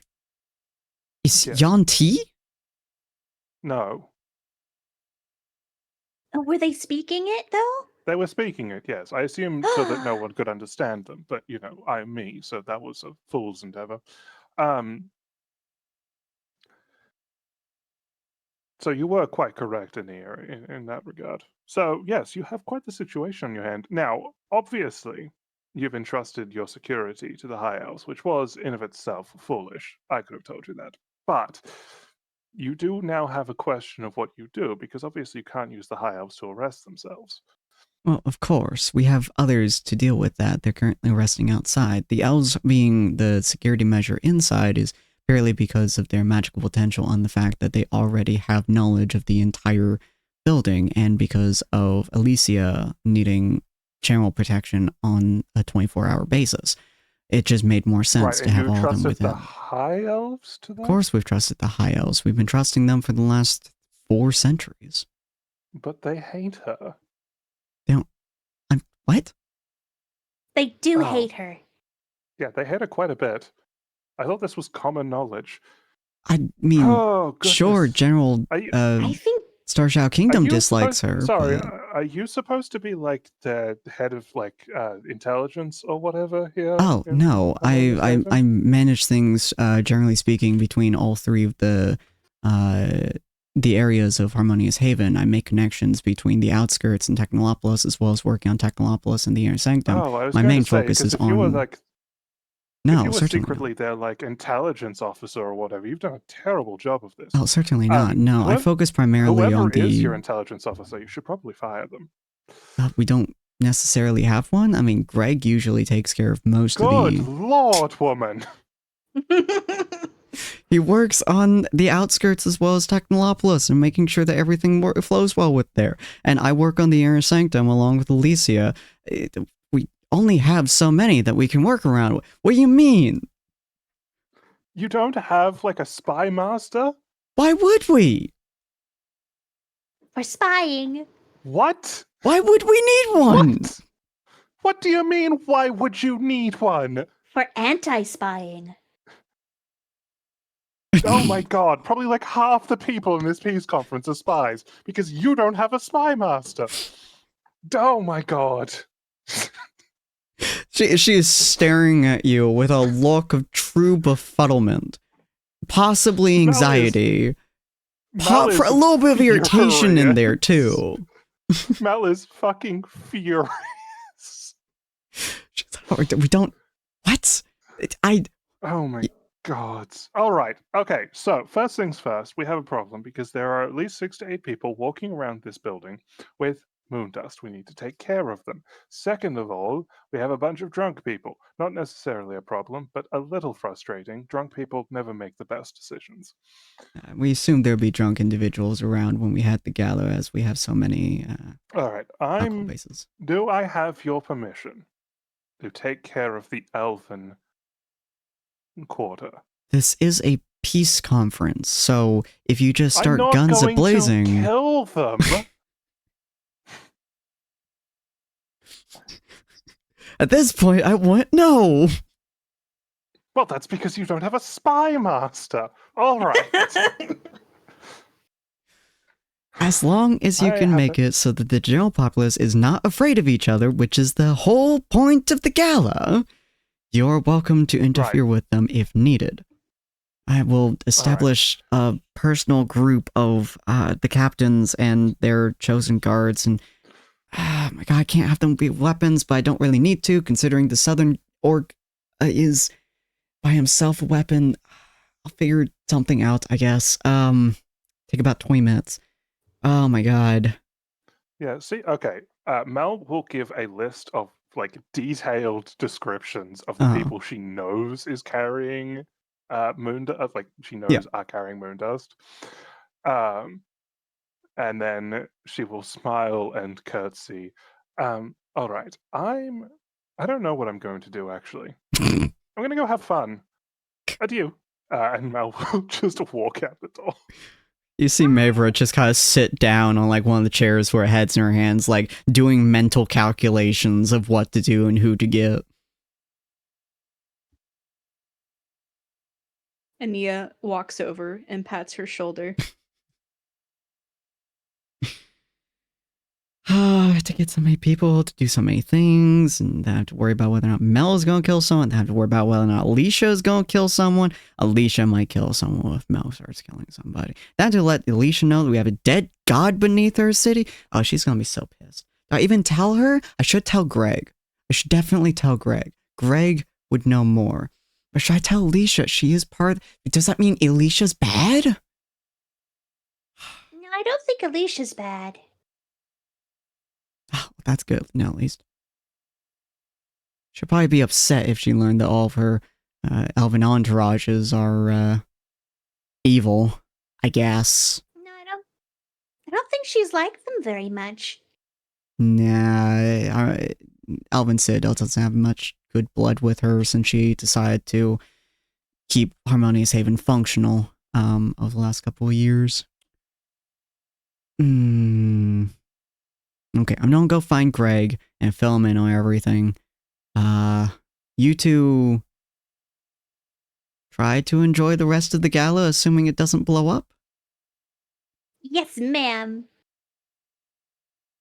And feel free to use this room if you need to. She like grabs the punch bowl and will dump this out somewhere or do something with it. Some tests can be done, I suppose. I might have purified it, so do keep that in mind. I appreciate it. I'll see what I can do. Have fun. And she just kind of walks out of the room. Pace yourself. And she'll go over to Sapphire's like, How's that taste?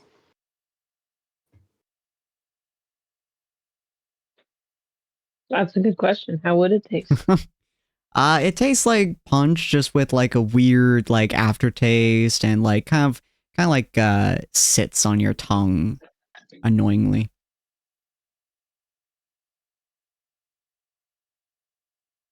It doesn't taste too bad, but it clings to my tongue. Oh, it's God's blood. That's really cool. Mel says I can't drink it, though. You and Mel have, like, the same aura? I don't know what that's about.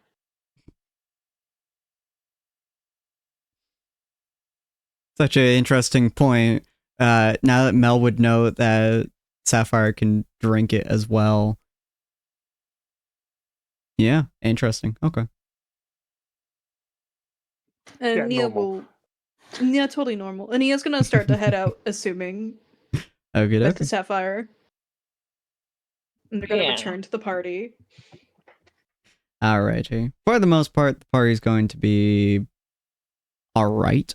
Mel, what are you planning to do before I end the session so I know what's going on? First things first, Mel walks over to Greg, who I assume she can find fairly easily. Oh yeah, he's talking with a couple of folks. She smiles and, sorry, may I speak with Greg just by myself for just a moment? Sure. And he looks at the others and they just kind of nod and very quickly walk away. He goes, how can I help you, Mel? Oh, I'm so glad I finally get to talk to you, Greg. It's fantastic. First of all, I was my mind's not fully there on what exactly happened, but my understanding is you broke up with. It wasn't really dumping because you weren't together, but with Penny. Yes. I informed her that her, I suppose, crush or One-sided affection was yes. Sure, her one-sided affection with me would never have done very well, considering my entire business is in manipulation and hurting people in general. Her response was to tell me that no matter what shadows I lie in, she will find me. So, I'm in two minds about you, Gregory. On the one hand, it was a good thing that you did, that you ended things here before she fell further into the endless abyss of one-sided affection. On the other hand, you did hurt her, and that does make me want to hurt you. And unlike my compatriots, as I'm sure you're aware, I am not bound by your petty little contract. So, yes, is a concern of mine quite deeply. Don't worry. As I may have said to you before, I don't recall. I am in this for the love of the game. And so long as you keep things entertaining, I continue being here. Now, the second thing, and this is more important to the immediate situation, I have given your cat anxiety. You've Whiskers? No, sorry. The cat here, Mavra, I think her name is. I've given her anxiety. I brought up some facts because she was dealing with things and stuff, and in exchange for a deeply gratifying favor, which I will no doubt call on in the future, I gave her some information because she was curious about it, and that has, well, you'll see. Anywho, thought you should know before you get attacked by the anxiety-ridden cat that things are happening. In any case, have a good rest of the evening. I'm going to go talk to the elves. And Mal just walks off. You do too. It just kind of like stares at you as you walk away. Okay. Mel will approach the elves and just kind of look around and then smile Hydration. broadly, like too broadly. Terribly sorry. Where's your leader? The elf kind of looks at you. It's probably a slightly different one, but the high elf just kind of looks at you and they go, that would probably be Mavra. She's over there somewhere. No.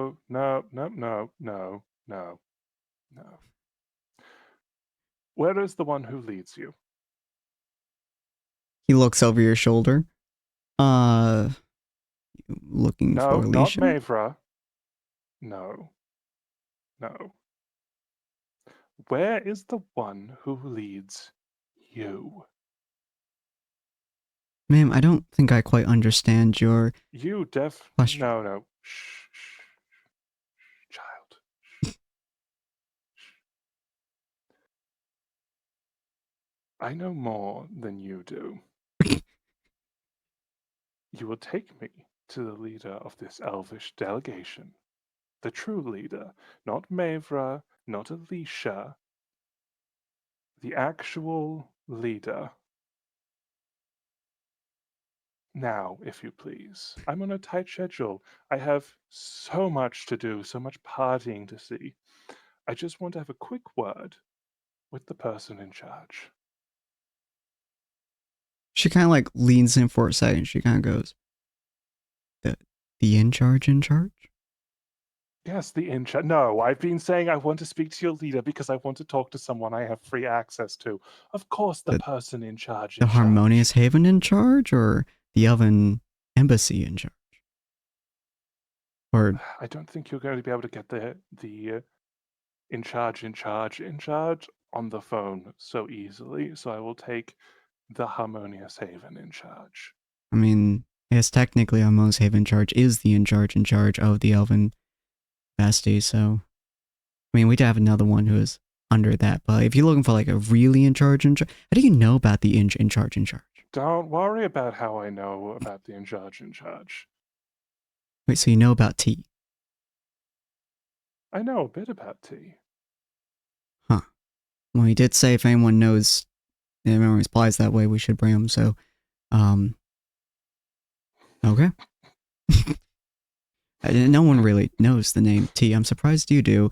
I mean, you are the High Elves too. So are you part of our embassy? I don't recognize you. You don't need to recognize me to take me. Huh. You sure I should take? I feel like this is a weird interaction here. You know, how do I know that you know T? How do you know that I don't know T?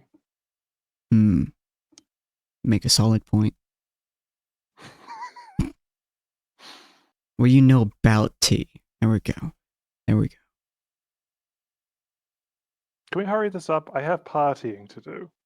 I can't just take you to T without knowing that I'm taking you to the right T. You know, I have to get something to make sure I'm not, you know, it's a covert operation, you know? It's important. What are you talking? Hold on, I got this. What are you talking about? The Moondust operation? Because you're not very subtle about it. Damn, you do know. All right. Follow me. You must be part of our operation. But why would you need? You know what? I'm not even going to question why you need to talk to. You need to talk to part of our organization. We're going to bring you to T. I'm sure he'll recognize you better than I'm just a grunt. I know I do what I need to do. So come with me. I'll bring you to T. He'll sort you out. You know, you clearly seem like you need to know where to go. So Bella's stopped talking at this point. She's just staring expectantly. He like turns around and starts walking. He's like, you know, if you need to know where to go, we can always help you. You know, we can just tell you where to go. Do you have moon dust on you? Not currently. They didn't give you one? Damn. All right, hold on. I think I have a. No, it's fine. Let's just go. Oh, don't want. I mean, let's don't have you pack. No. You need one, right? Do I need one? Well, you're part of the operation. Maybe I've already... Look, let's just go talk to T, get this over and done with, so I can go back to the party, for the love of God. All right, I'm sure he'll give you one. So, I mean, it's not my place. He just starts walking. Stop asking questions. I suppose. He like heads up the area and stuff, and you'll notice that like a bunch of the other high elves are now looking directly at you and the person in front of you with somewhat confusion. Yep. They're both looking with some confusion, but you do notice that, like, several of them who had reached into their pockets to grab out the moon dust, like, pull their hand out of their pockets, and they seem to now be waiting. That apparently you've gotten at least some attention, but that should be quite interesting. Next week we're going to go back to our general thingamabobs, and we'll see what happens with Mel and T, apparently, as well as Ania and the rest of the group when they meet, when they come back. We will possibly be having Grail with us as well next week, just for a little bit while he talks with